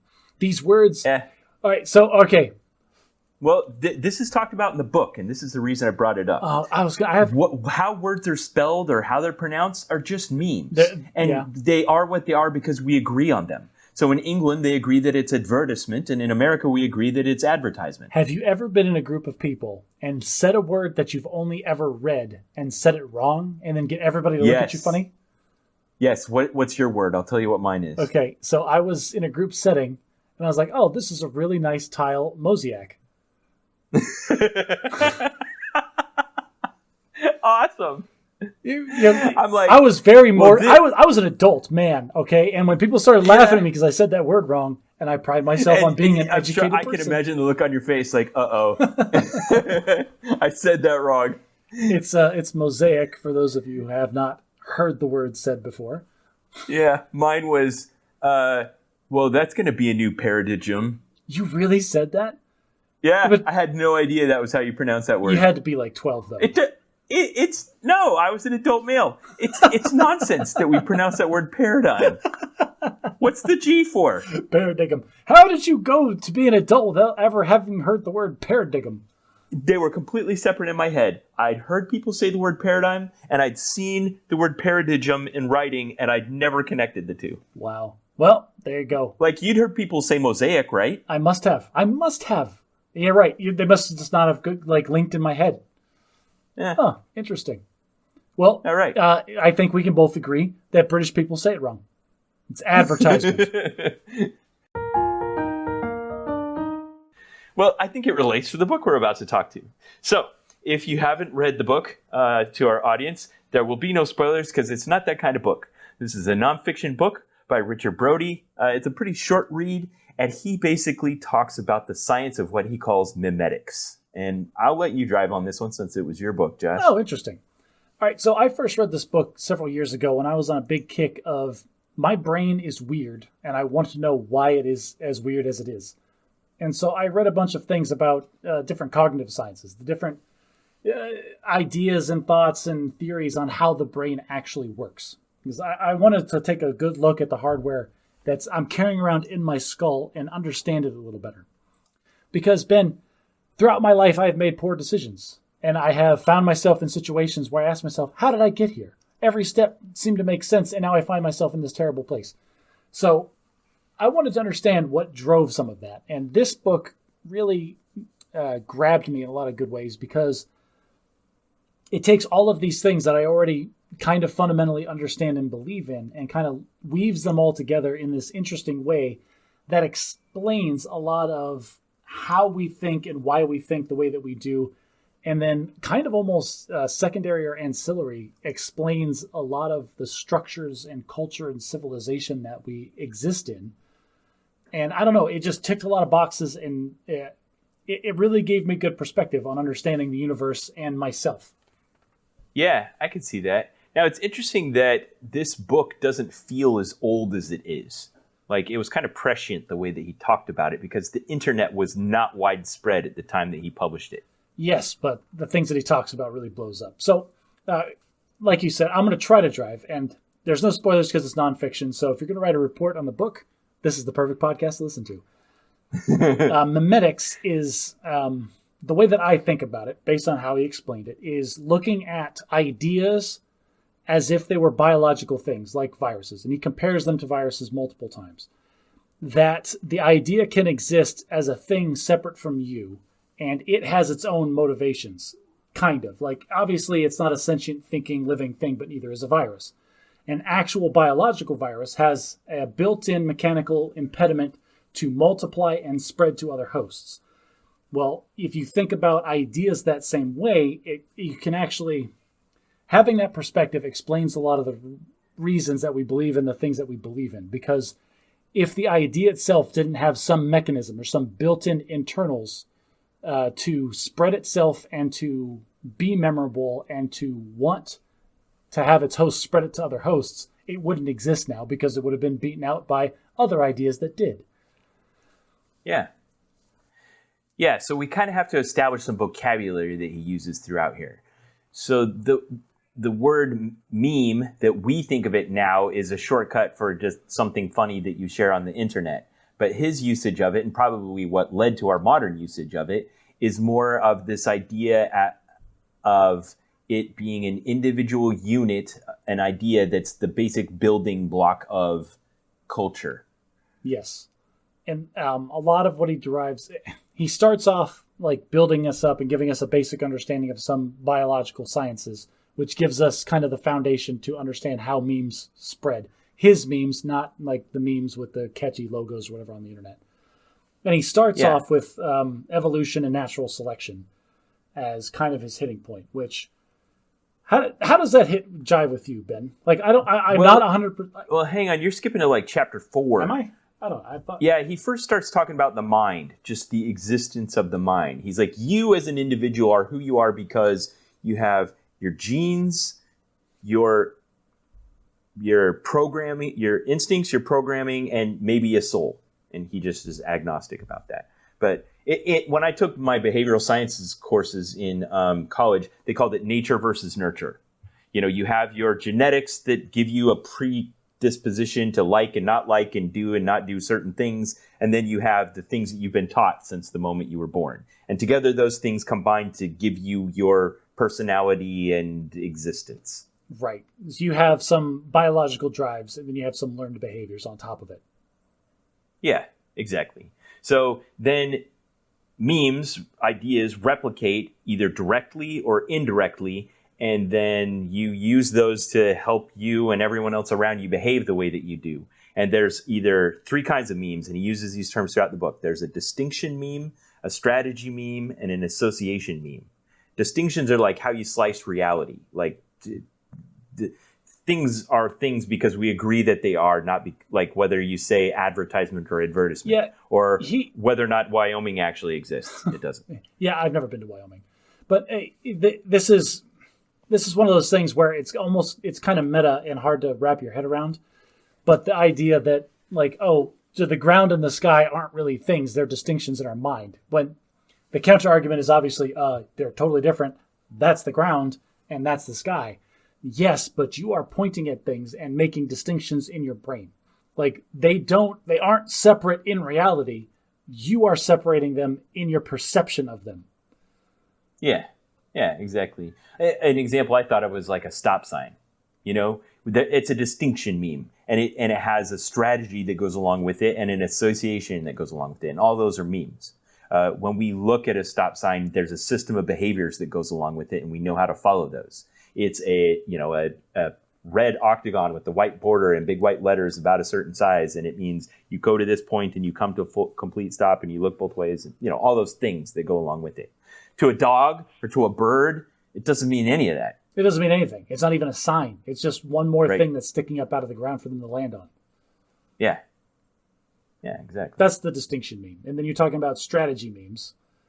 Strategy memes are the things that you pick up. I'm going to be really bad at this because I didn't take good notes. But strategy memes are the things that you pick up throughout your life and then you refine internally to yourself, or you pick them up from other people on how to behave or how to continue your existence or just how to get through specific situations. Yeah, and beliefs about which causes produce which effects. Yes. So if you're at a party, for me, I have a strategy meme on how to avoid conversations at a party. I always, I have strategy memes that I'm just going to stay by the food. I'm going to stand over in the corner. I'm going to have both hands full, and I'm trying not to make eye contact with anybody. That is a strategy meme that I have to avoid conversations in a group gathering. Okay, and if doing all those things failed and you got caught in an asinine conversation, you would analyze that and figure out where you'd gone wrong and then use that to change your behavior for next time. Yes, I would refine the mechanisms and the meme in my head that would allow me to avoid conversations in the future. Okay. And then you would use your podcast to pass that on to other people. Listen, people, human conversation is overrated anyway. This is not what we're talking about. And then associations are like your attitudes about things. Just, yes, how you feel.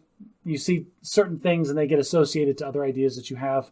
This is where a lot of biases come in. This is where a lot of the nurture and the learned behavior comes in. This is when you encounter a new situation or a new scenario. Your brain immediately tries to categorize it into something that's familiar so you know how to act and respond. Yeah, and it could include good things as well as bad, all the isms. I'm not even going to touch that one. Yeah. Well, it came up. I feel like as the agnostic host, I'm not allowed to comment on the isms. Yeah, well, you could just look at silly things. He talked about the memes of the past, about how they can seem silly or outdated. He gave the example of hemlines on skirts going up and down over time. And it was a combination of distinction memes, strategy memes, and association memes. If you see other people doing that, you associate it with success or power, then you do it too, and then people see you doing it, and then it becomes part of the culture. And this is one of the things why it's difficult to talk about this book, because there are so many ideas from disparate just functions or different scientific I'm looking for a word and I can't find it. Categories or disciplines. There it is. Different scientific disciplines that all feed into the same thing. And you have to kind of have a good grasp of each of them to see how they can interrelate and intertwine.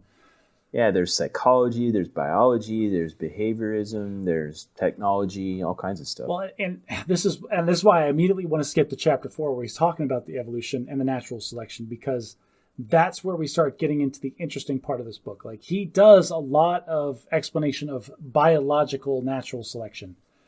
So after he introduces the concept of the meme vocabulary and the mind itself, then he talks about viruses.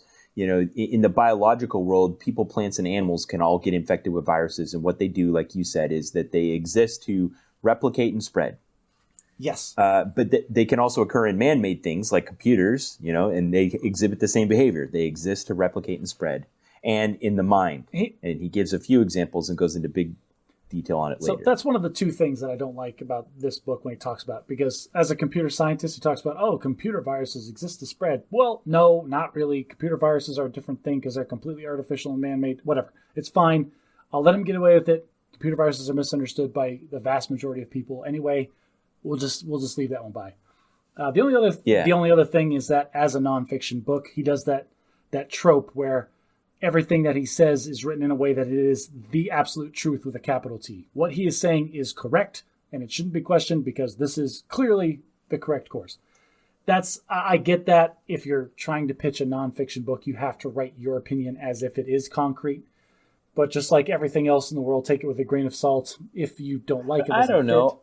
I thought he was good about being even-handed. Like when he brought up the potential existence of the soul, he didn't say that the soul does exist or doesn't exist. He said, you could think that if you want. I choose not to, but either way, you can't disprove it. He's very good about that with the religious stuff and very, very bad about it with his political leanings, because there's a few times where it comes through that this guy is not a fan of big government. Yeah, he does have a bit of a libertarian bent.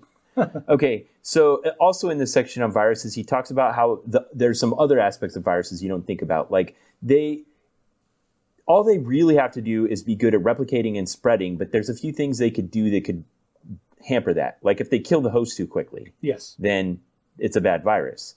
So yeah, let the host keep living. It helps, but it isn't necessarily the overriding concern of the virus. They just need to copy and spread. Well, and this is where I'm going to jump ahead to natural selection, because a virus. We're there.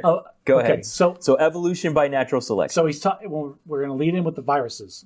Viruses mechanically they just want to spread and multiply and spread to different hosts. If a virus was super contagious but also killed its host in a very short amount of time, it would tend to die off. It would kill its host before that host could spread to other hosts. So the virus wouldn't have the opportunity to spread amongst the population, which means the virus itself would die out. If a virus was too deadly, it automatically precludes itself from being an effective virus. So you want a good mix of a virus that can contaminate your host, but doesn't make them sick enough that they're immediately quarantined, or doesn't kill them off fast enough that it can't spread to other hosts. That's what a good virus is supposed to do. There's a quote he used here which I really liked, and he said that exponential growth is the most powerful force in the universe. Yeah. And I like that because really that's what they're going for with anything, to 1 and 1 make 2, make 4, make 8, 16, 32, 64, 128, and so on. Yeah, is that as high as you go? No. I can go. Okay, that brings up a quick story. So I have a nephew that's a bit of a math savant, and I was talking to him once when he was like 6, and I was doing this, and I was showing off, and I went 256, 512, 1024, 2048, 40, whatever the 4001 is. I got it right at the time. 4006 or something. Yeah, go ahead. Yeah. And then I stopped, and he just kind of looked at me with a blank expression, and then he rattled off like the next 6. And I totally got pwned. Well, that's fine and good, but I can drive a car, and you stick your tongue out at him and walk off. Yeah, you're better at that. I was just embarrassed. Well, but the idea is that there are some things that a virus can have, but that make it less likely to multiply and progress and spread through the population. If it's very virulent but too deadly, it'll tend to die out before it can spread wide enough to keep itself going. Right, which is why COVID spread so much better than Ebola. Yeah, there you go. It is 2% dead, or whatever the percentage is now. It does kill people, but it doesn't kill people to a degree that's alarming enough to make us radically alter our behavior for a long period of time to wipe it out. This is why, right. And it takes long, and it's dormant long enough that it can get spread before you know you have it. And this is the reason the common cold is still around. This is the reason the flu is still around, because they spread, and they're not deadly enough for us to really tackle it. It doesn't matter. So you can apply those same types of ideas to ideas. Those same mechanics exist for an idea. An idea that exists in your head, that it exists. If you're the person that thought of it, you created this idea from the ether, from nothing. If something about this idea doesn't make you want to spread it to other people, then that idea dies with you. So ideas that proliferate and that exist and are widespread in our society are ones that have a built-in mechanism to spread to other people. And he talks a lot about evangelicalism. Like when we're talking about the isms again, most popular religions, most of the biggest religions on the planet have some function to spread to other people. And I'm looking at you, Mr. LDS Ben, who has 2 children that he has supported and sent out into the world for a full calendar year for no other reason. To evangelize my religion. To evangelize your memes to other people. Yeah, and if we want to talk about it in this scientific sense of my religion as a system of memes that exist to replicate, it definitely is true. It is deeply ingrained within the soul of Christianity. You know, Christ himself taught that to take the gospel to all the world. He created this system of beliefs to spread as part of its identity. Because it's a self-licking ice cream cone, and it goes in a circle. The reason that it is built into the Christianity to spread is because if it wasn't, Christianity wouldn't have spread and it would have died out. How many hundreds of religions existed on the fringes in society in the yesteryear or even today that grow up and then die off immediately in one generation because an aspect of them is not to go out and spread, is not to evangelicalize it? Well, okay, I'm going to disagree a little bit here, and that's that he brought up the idea of when you talk about a virus or any type of DNA. You know, the 2 best replicators are DNA and memes are way better than DNA, but as long as they have a mind or something to exist in. But he talked about the idea of fitness. He said if something is fit, that means it's good at replicating. But it doesn't necessarily mean it does it the fastest or it survives the longest. It just has whatever set of characteristics it needs that makes it good at replicating. And you were talking about a religion as being good at replicating. Now, that doesn't necessarily mean that it has at its soul and heart the most important core concept is that it spreads. For instance, if you were to contrast Christianity and Judaism, which have both persisted for many hundreds of years, Judaism does not evangelize. They're like, if we want more Jews, we'll, make some more the old-fashioned way. Yeah, we will multiply and there will be more of them. Right. Whereas Christianity has as one of its core tenets to spread to everyone. Yes, but I don't know. I don't propose to... But both of those systems are fit as a way of replicating the memes of those religions. Right, and this is the point that I was actually going to drive into. Like, we're talking about religions, and he talks about religions quite a bit in the book. But it doesn't matter. It applies to all systems. Any idea that exists in the world today, it exists as an amoral thing. Like the idea itself can be good or bad. It doesn't matter. If it exists and it is successful at spreading amongst people, it will. Let's look at a couple. There's the Black Lives Matter movement, and the what people would think of as the polar opposite would be the Make America Great Again movement. Both of these are memes that exist in the world that some people disagree with and some people evangelicalize. The ideas themselves are as a contained unit, not as what they're trying to push or what the message is, but just the fact that those ideas exist. They have proven themselves to be fit memes. They don't care what the morality is because they both exist in a universe together, and they spread amongst multiple people. Yeah, and you're right. There is a kind of a difference in the quality of the intellectualism, but it doesn't matter. They both are fit in that they spread. Yes, and they're both this demonstrates that memes on it doesn't matter what your political leanings are, it doesn't matter what your beliefs are, what is right and wrong, what is fundamentally right and wrong, none of that matters to the idea core itself, because there will always be hosts willing to spread this idea that you might venomously disagree with, and there's hosts that are willing to spread this idea that you think is the best ever.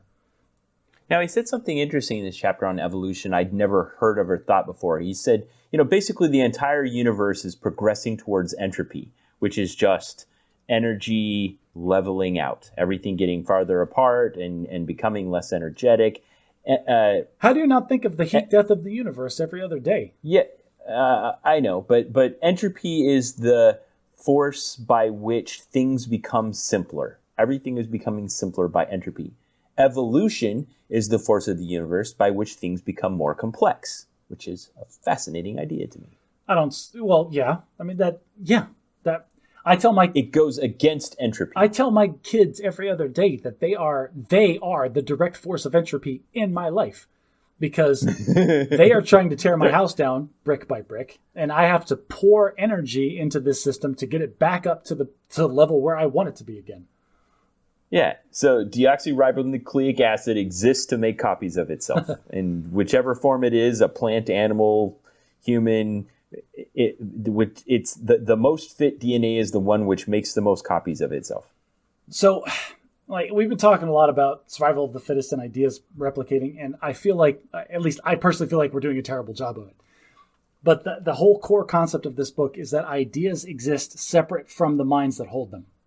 And that's kind of what I talk about with that CGP Grey quote, where if you want to be right, you have to be willing to change your mind. You can't take these ideas. That was the quote I had to look up. Okay, yeah. It's if you internalize this stuff and think that it's yours, you're going to be manipulated, even by your own thoughts and ideas. You have to recognize that all of these things, everything that exists in the universe is an artificial construct of our own mind. And you have to have that kind of take a step back, try to recognize your biases, look at everything, every thought that you ever have as objectively as possible, and really think, is this something that I agree with? How did this get into my head in the first place?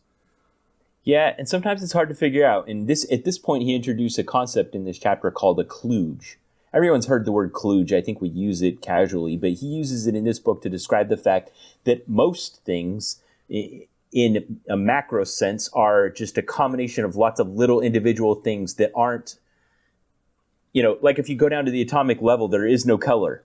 But for some reason, when you kludge things together in a certain order and shape, then they have colors. We naturally people evolved today to be able to see colors because the people prehistorically that could see a wider spectrum of colors were naturally selected to be better. Maybe they were able to identify predators in their camouflage. Maybe they were able to identify food in the wild with colorful fruits. Whatever. For whatever reason, people with wide-ranging color vision were naturally selected and more fit to procreate than those that weren't. So therefore, today, we all have color vision.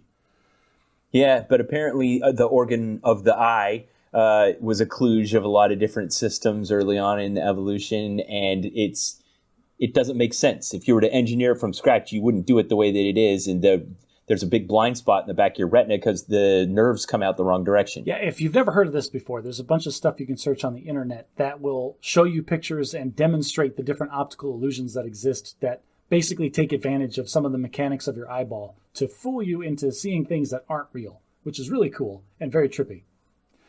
Yeah. One of my favorite examples of this, this is actually a little bit of a different idea, but that all of these natural selectors that happened that we evolved to have in the prehistoric days that made us more fit to replicate then, a lot of them no longer apply. And we're in this modern society where all of these things that we are evolved to be super hypersensitive towards are no longer really problems. One of my favorite examples is people like things that are sweet. We love sugar. And so this is because back in prehistoric times, things that had sugar gave us more chemical energy to continue our existence. And so the people that liked sugar, that had a predilection to go find things that were high in calories, were the ones that were more fit to survive. And therefore, here we are today wanting all of these calories and sugars and things that taste good. right? But, and now that our ability to produce it has exceeded our, yes, made it so that our taste for it exceeds what we need to subsist, we have different problems. Technology has evolved to the point where we can find the thing that we like. It's like, it's no longer fruit. It's like, oh, of this fruit, there is this tiny little percentage of stuff that we like, that we taste good. Let's take that out and let's put it into French fries and cheeseburgers and milkshakes and all the fatty, gross things that are causing us massive health problems now. This is a biological carryover that is now a detriment to our current society. Yeah, and it's also a combination of a lot of different things in the environment. Like, for instance, fitness in the animal kingdom doesn't always lead to the same place. It doesn't lead to you becoming an alpha predator. You just need to fill a niche and you could be fit to replicate and copy yourself. Some animals are very docile, like a capybara or a sloth. They're not dangerous, they're not fast, they're not ferocious, but they still succeed in being fit for replicating. Some animals, I would say, have become the best at copying and replicating because they are domesticatable and delicious. Cows and chickens. Cows can't exist in They're the two wild. of the most prolific species on Earth because their trait that they developed was being domesticatable and delicious to humans. I actually look forward to a future where we can have lab-grown meat and we don't have to slaughter. We don't have to have a cow genocide every other month just so I can have my steak. That's neither here nor there. One interesting thing to remember is that the same way that our prehistoric biological predilections are hampering us now, the same thing happens with ideas. So a lot of us have this ingrained, root level fear of the other. Like, growing up, we're able to identify people that are not like us, and we have a built-in fear of things that don't look like us. Like, every monster movie you've ever seen as a kid growing up, all they have to do is take a human shape and tweak it just a little bit. Make the arms just a little too long, the eyes just a little too big, and you are immediately afraid and or suspicious of it. Yeah. And that idea and that built-in biological predilection is causing us problems now when we're talking about trying and striving for a diverse and understanding and accepting culture. So to kind of wrap up the section on DNA, he talks about the idea that basically a lot of the information in DNA is unnecessary, or it seems that way to us. It's just a kludge. It's just a whole bunch of proteins in a chain together. You can't just look at a chain of DNA and go, oh, here's the part that gives the map for how to build a finger. It's just all in there. It's all it does is copy itself. But it has to have two properties. It has to have a certain amount of fidelity that when it copies itself, it retains enough of its identity that it's reliable.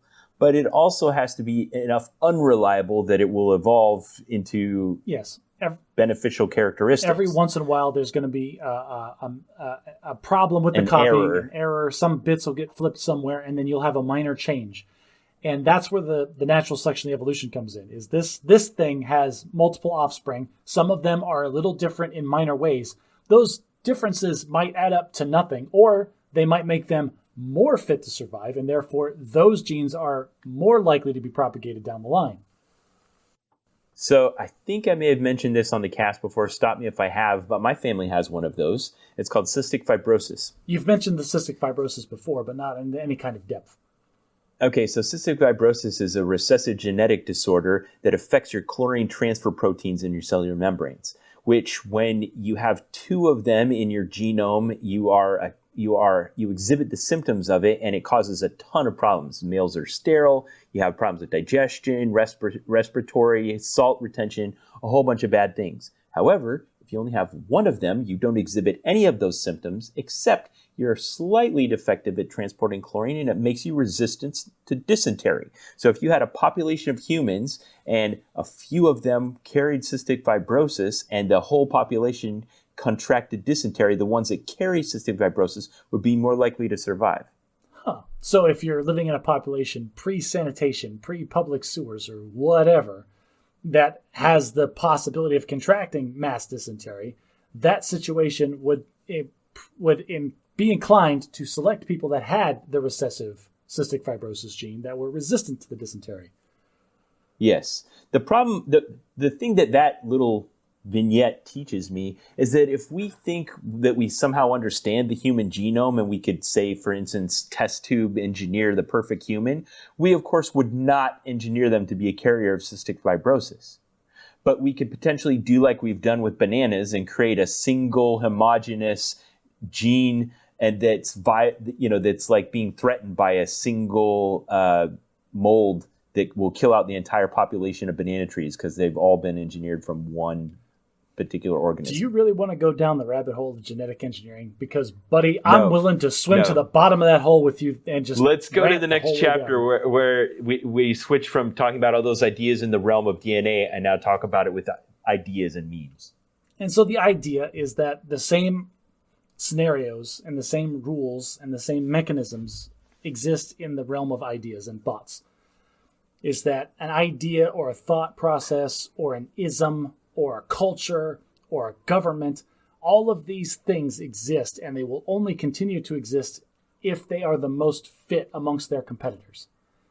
And like DNA, they have to, one, be able to copy with a certain degree of fidelity, but also they have to be able to change a little bit, which allows them to innovate and evolve. Not only it's not necessarily a discussion of can they change, but they will be changed.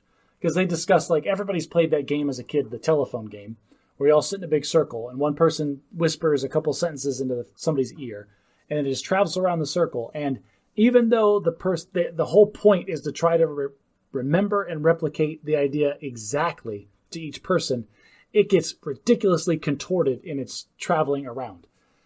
And that's the evolution. That's where the evolution kicks in, is this idea as it travels through people will be tweaked because of your bias, because of your worldview. Like, little changes will occur in every idea that passes through your head, and you will pass on a slightly different version. And everybody is doing this all the time on the internet, which means the most distilled and the most selective, like the most fit version of it, comes out on top. Yeah, I mean, humans have a mind which allows us to have consciousness and think complex thoughts, and that gave us an advantage from the strict DNA point of view of just copying and replicating our DNA. But then that gave us other advantages, which led us to do things like, I don't know, develop eyeglasses to overcome defects in our eyes from not being able to see, when normally that would just lead to us being, I don't know, eaten by predators or something like that. Oh, I'd have been run over. Like, if I had been born in even like medieval times, I'd have been run over by like a horse or a cart or something, like forever ago. I'd have been dead long ago. Are you familiar with the conceit of the movie Idiocracy? I do like the movie Idiocracy, where we're naturally selecting for stupidity. Yeah. Basically, stupid people have more babies than smart people. Yeah. And so at some point, that's just going to overrun, and the general IQ of the population will deteriorate to a point where we're just completely dumb as human beings. I don't think that's true. I think we'll wipe ourselves out long before it gets to that point. Yeah. They just took a ridiculous concept all the way out and made a movie about it. It's a funny movie, and I recommend it. I chose not to see it. You see, you're selectively bias against a movie. You have to be open to new ideas, Ben. You have to. All right, so this is something that we're talking about this book, and we're doing a bad job, I think, of explaining what this whole thing means. But what I got out of this is you have to be willing to take in and analyze all ideas. Because now more than ever, I feel like we live in an echo chamber. Like, we were talking offline, I think you and I were talking about, like, what are the YouTube videos that we see on our phone? Like, the world is getting better and better at catering to our individual desires without us even realizing it. Netflix offers up shows that it thinks we'll like. Google is showing us advertisements and videos on YouTube that are similar to other videos that we've watched. And so we're living in a society where we are less and less exposed to altering and different viewpoints.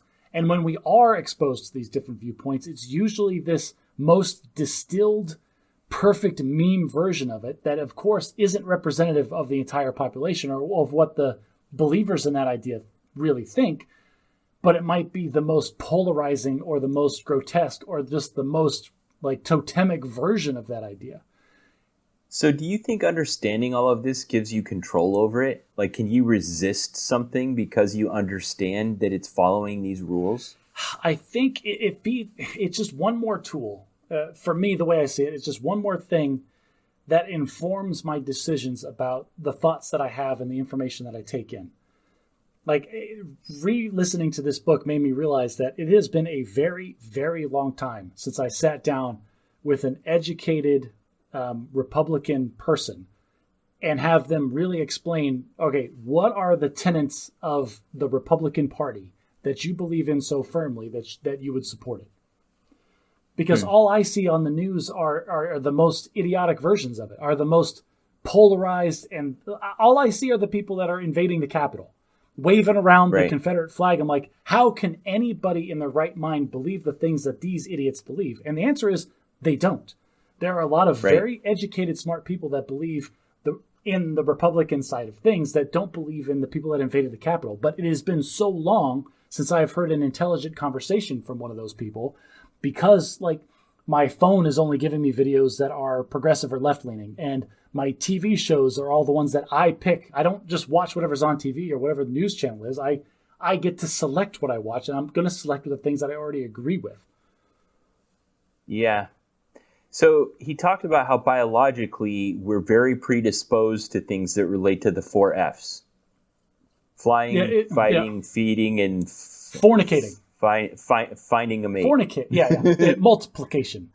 You know what's really funny is I was trying to explain this I was having a conversation with my wife, and my son was overhearing it. And we're talking about, the 4 Fs. And she goes, yeah, of course. And my son goes, what are the 4 Fs? And we both kind of stopped for a second. Oh, it's fight, flee, food, and finding a mommy and daddy together to make babies. And he goes, oh, friends. Yes, friends. The 4th F is friends. Yeah, so that means our brains are very attuned and keyed in on things that relate to danger, food, or sex. It's we're hardwired for it. So memes that can tap into that are more likely to replicate and evolve. Right, which then means we get hyper violent or hyper aggressive versions of ideas, or we get One of my favorite commercials of all time is an Carl's Jr. commercial that had it had some very attractive young lady in like a bikini top and Daisy Duke cutoff jean shorts laying on the hood of a jacked up pickup truck eating this giant sloppy sandwich with a barbecue sauce and stuff dripping out the sides. And I don't think a single word was ever said in that commercial. It was I think that nails all of the 4 Fs there. And it was fantastic. I love watching that commercial. Just some hot woman eating a ginormous cheeseburger, and it just says Carl's Jr. They just unabashedly are tapping into all of our hardwired brain functions just with unapologetically. Yes. And this is something... it got a lot of attention for that reason. This is a recurring theme in the book, is that advertisers have known these things for a very long time, whether consciously or subconsciously, because advertising is competitive, profitable meme generation and spreading. And so they're trial and error brute forcing the things that resonate with the people that are looking at them. And so whether they realized it or not, it is like the gladiatorial combat pit of memes. Yeah, well, and we've developed higher functions that go beyond just the 4 Fs. We develop a sense of belonging or distinguishing, caring, seeking approval, obeying authority. All those kinds of things are also higher functions that feed into memes that we replicate. But this is the thing, is those higher functions are exactly that. They are artificial constructs within our brain. We value belonging, and we value dedication and loyalty and hard work. Not because our hardwired primitive monkey brains think those things are good, but because society and the lessons that we learned growing up all reinforced those ideas. The 4 Fs skip all of that. They skip all of the programming that we have in our brain, and they go straight to the animal part. And that's why they're so effective. Yeah, but if that's all there was to it, they would only be one kind, but there's more to it than that. Well... yeah. It's funny when you think of I don't know if you have the Reddit app installed on your phone, but I'll scroll through it, and every now and then an ad will come up, and it usually sticks out like a sore thumb because some advertisers tried to create something that looks like the kind of meme that people replicate, but it isn't quite. Like you said, there's the uncanny valley there. Yeah. I know what you're saying. Every now and then they'll get really close and fool me, and I'll be like, oh wait, that's an ad, and I unlike it. There was a video that I showed a bunch of people before I found out it was a Gatorade ad. and it was at a baseball game, and they had the announcers going, and everything looked exactly like a clip from a telecast of a baseball game. And there was a foul ball, and like the outfielder gave up on it, but then the ball girl that was sitting I've seen that one. where she runs up and she does the double jump off of 2 walls and catches it like 10 feet in the air and then falls down. Yeah, and then just goes back to her ball girl chair. That's a Gatorade ad. And she's drinking a Gatorade. Completely staged, completely fake. Yeah, totally fake, completely staged, but it's clever because it doesn't at any time indicate that it isn't a paid advertisement. All right. So then he devotes a chapter to each of the 3 main things, food, danger, and sex. So sex is the root of all evolution. And he talks about the difference between males and females, what they have in common, what they have different, how that's led to a lot of memes, sexual mores, generational shifts, all that kind of stuff. I don't know how much you want to go into all that. I just want to talk about the one idea that I think is fascinating, is that monogamy is an idea developed by beta males in order to try to get more action. Like, he didn't really say that. He totally said that. Like, if we were still back in the animal kingdom, we would just be packs of lions where you have one alpha male and then all the females and a bunch of beta males that are just whining and complaining why they aren't the alpha male, and they're waiting for him to get old and die off so they can take his place. Instead, so men have very little biological investment in offspring. In that, definitely talked about that. Women have a very high biological investment in offspring because it takes a lot to create a baby from nothing. Right. Men are barely involved. And so in an effort to become more attractive, beta males have tapped into the women and said, hey, you're inserting the term alpha and beta. He didn't use those at any point in the book. Okay. Well, he never said alpha or beta. I'm pretty sure he did. But I'll agree to disagree on this one. I will insert them because it makes my point clearer. It's like, hey, listen, lady, I know I'm a beta male, but you know what that alpha male's not going to do? He's not going to stick around. You're going to be pregnant and dealing with this kid for years, and he's just going to go off with some other lady. I'm going to stick around and be here for you and that kid. I'm going to be just. And so maybe you're not as strong as him, and maybe you're not as powerful or attractive as him, but you'll be loyal, and both are good strategies for your DNA to replicate. Right. Every sexual moray that we have, every rule that we have created in society, from the 10 Commandments to misdemeanors on the street, are all memes that somehow reinforce something that helps society or people in general propagate through time. So again, all of these things exist in an amoral environment, and they just progress. Like if you had a society that said, hey, if somebody hits you, you're allowed to kill them. Guess what? That entire civilization would come to a screeching halt after a couple of generations. But the society that says, hey, killing is wrong and you should never do it, that's the society that gets to have kids and propagate throughout history. Yeah, well, and it's time for my favorite quote, which is Andy Grove once said, every generation thinks they invented sex. You always say that. You insert that. I love that quote. I'm still on this point, Ben.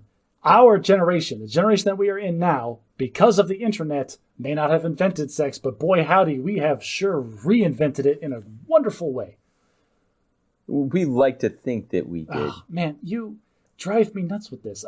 Under the sun, there's nothing new. Poem or pun, under the sun, there's nothing new. I don't know, man. There are some things that just, frankly, were not scientifically possible in the realm of sex a couple hundred years ago. All right, time to move on.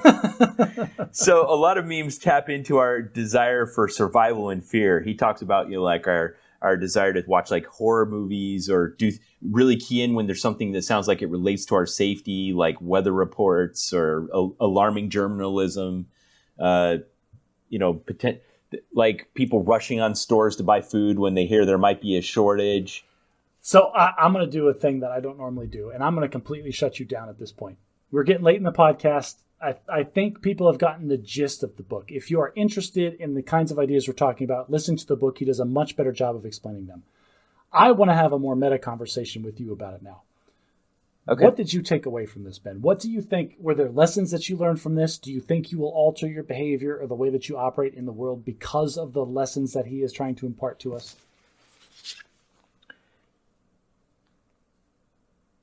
So, we talked about, for our critical thinking card today, we did the backfire effect. Like when your core beliefs are challenged, it can cause you to believe even more strongly. And I was looking at this, like, does the existence of all these things, does this preclude my belief in God and my religious belief and understanding in the way I look at the world because of that? Or am I doubling down on my religious beliefs because this is convincing? Do you remember when we were first friends? Like when we had just met each other and we're starting to hang out, and we had this I feel like we're both very dedicated to our own belief systems, and we had a very strong back and forth multiple times about why do you believe what you believe? And we were both coming at the other person like multiple times. Do you remember those? No, I can't remember a single specific thing about that conversation other than I have the vague recollection that we've discussed this in the past and kind of come to an understanding. I remember multiple conversations that we had about these specific topics because the good LDS member that you are, and you care about me as a person, you evangelicalized to me very, very firmly a bunch of times. And I would always come back and challenge you with, like, why do you believe what you believe? And, like, what's like, there is no fundamental truth behind this, or whatever my argument was at the time. Like you said, we've since kind of settled in. You do you, I'll do me. We both know what the other person believes, and we're okay with it. Yeah. But it's interesting that you'd read this book before we had that discussion, and this is probably part of your processing as we were discussing it, and now I've read it as well. Part of it is. And honestly, one of the conversations that I will remember forever is that I challenged you with the idea of fruit of the poisonous tree, which is a legal term where if you obtained evidence illegally, then that evidence can't, even if the evidence points to somebody's wrongdoing, you can't use it in a court of law, kind of thing. Yeah, it's like the source of the material affects whether or not it's valid. Yeah, I've always had a problem with that defense. Like, this is really good evidence, but it was obtained illegally, so you can't use it. Right. And we were discussing that in a religious connotation. And I remember you said to me in this conversation that, I don't know, I feel like you leveled with me. And it's like, maybe not everything I believe in makes sense. And maybe you can't draw a logical conclusion from point A to point B. But I appreciate the lessons that it teaches. I like the community. Everything about this has made my life better. And so I choose to continue to believe the things that I believe. And honestly, from that point forward, I have never questioned your faith. Like, your faith is yours, and if that's what you get out of it, great. And I shouldn't be questioning it in the first place. Was I exhibiting the backfire effect? Slightly, a couple of times. When we actually had big, in-depth philosophical, evangelical arguments, back when I was a younger man and a militant atheist. I'm a lot less militant about it these days. I mean, you can take these ideas to, like, this logical conclusion, like the movie Idiocracy or something like that. Like, what if the human species devolved into just a bunch of idiots? Or, a couple of stories we talk about a lot on this podcast. 1984, you brought up last episode, or WALL-E. In 1984, you have, like, this malevolent government that's trying to force everyone to act the same way and behave the same way, and they're doing it by controlling the way they think and their vocabulary. They're controlling all the memes. Yes. And in WALL-E, it's much less obtrusive, but it's also leading to kind of a dystopian future, but more like, we'll just give you whatever you want and homogenize everything and facilitate the ease of life until it leads to this place where you're just a bunch of worthless fat people floating around on floating chairs. Yes. And honestly, this book, like you said, it was written before the internet really had its heyday, but it kind of worries me re-listening to these lessons because just like things I was saying before, we are less and less exposed to different ideas, which means we're going to be more ingrained and more militant and just more, I don't know. We immerse ourselves in these echo chambers and we never expand on our thoughts. Like, whatever we're fed, that's what we're just going to take. And we're not even realizing that it's happening. Like, I can't remember the last time that a conservative news segment came up on my YouTube feed or came up in my news feed or came up on any Reddit feed that I've ever had. So does the fact that you know that cause you to deliberately seek it out? This is the thing, Ben. Me, personally, yes. I want to know an objective version of what the other side thinks. But I feel like I'm probably in the minority. Like, not everybody is out there cognizant or aware that this is happening to them, that they are being put into this box by the systems that exist around them. I know this is going to sound overly reductive, but I found a good place for answering the thing you're asking for, at least from a political point of view. The actor that plays Captain America, Chris Evans, was kind of painfully aware of the lack of a good, even-handed, neutral debate ground for political concepts. So he created it. It's called A Starting Point. I think it's asp.com or something. I'll put a link in the show notes. But I subscribe to it, and I go there frequently, and it's excellent. It's basically, it's just, all right, a new issue came up, like the border fence. And he'll go out and he'll get opinions from people, not him personally, but he's created this thing. And they'll have politicians, and it's structured like a debate where you have a point and a counterpoint and a rebuttal and a rebuttal of the rebuttal, and you just get an even-handed approach on both sides of the debate. Why do these people think this? Why do these people think that? It's called A Starting Point. Excellent resource. Highly recommend. That is something that I am genuinely interested in, and I will go watch after this. But that is not something that was fed to me by the systems in the world that exist now, because advertisers and all of these companies that exist to make money, they recognize that my attention is important. This is another concept that I've seen on the internet, is the idea. Because your mind can replicate memes. Yeah, it's the attention economy. It's not about how much money, it's not about time, it's about my attention. I have a million things demanding my attention all the time, from the computer to work to family to my phone, everything. And the more attention that these things, YouTube, Reddit, whatever, can grab from me, the better. The more that they can feed me advertisements. And they realize that if they feed me things that I already agree with, I am more likely to spend attention and time on them. I thought they depicted this really well in a benign way in Wreck-It Ralph 2. Ralph Breaks the Internet. That movie was terrible. I know you hate that movie, but they obviously were thinking about this idea when they made it, where they have all these little avatars floating around the internet that represent the attention of some person in the real world. And they're very fickle. Very fickle, yes. They just float from one thing to the next. Yeah, and as long as something's maintaining their attention, they're there and they'll upvote it. But as soon as something happens, they get distracted, gone. I'm just worried for the future, because from what I've seen, and I've asked my parents and older generations, like, was it always this bad and I just didn't recognize it? And they said, no, this is the worst that it's ever been. I think the communication systems that we have and the memes and the way that the memes replicate in our current society are causing us to be more polarized without us even realizing it. They're causing us to be more militant and more dedicated to our beliefs than ever before, and we're not consciously aware of it. That's the biggest thing that's scary to me. We're not consciously choosing to believe in these things so firmly or to demonize the other side as much as we do. It's just being inculcated and indoctrinated into us. Malcolm Gladwell wrote a book called The Tipping Point. And it's interesting because he explores a lot of these same ideas, but from a really different perspective. The tipping point refers to the idea that there will be something and then it will tip and go viral. It could be, he gives the example of like Ugg boots. You know, they used to just be this weird thing that a few ugly people wear, and then some celebrity got seen in them, and the picture ended up on the front page of the paper, and then everyone wants them, and they're the newest, hottest fashion trend. I'm like, what is the process by which something goes from obscurity to going viral? And he talks about all these ideas surrounding it, like what are the mechanisms necessary for something to go from not being a thing to being a really big thing. And he also talks about what's happening in our mind. And our minds resist us understanding what's happening in there. Like, it's hard for us to think about what our mind is doing.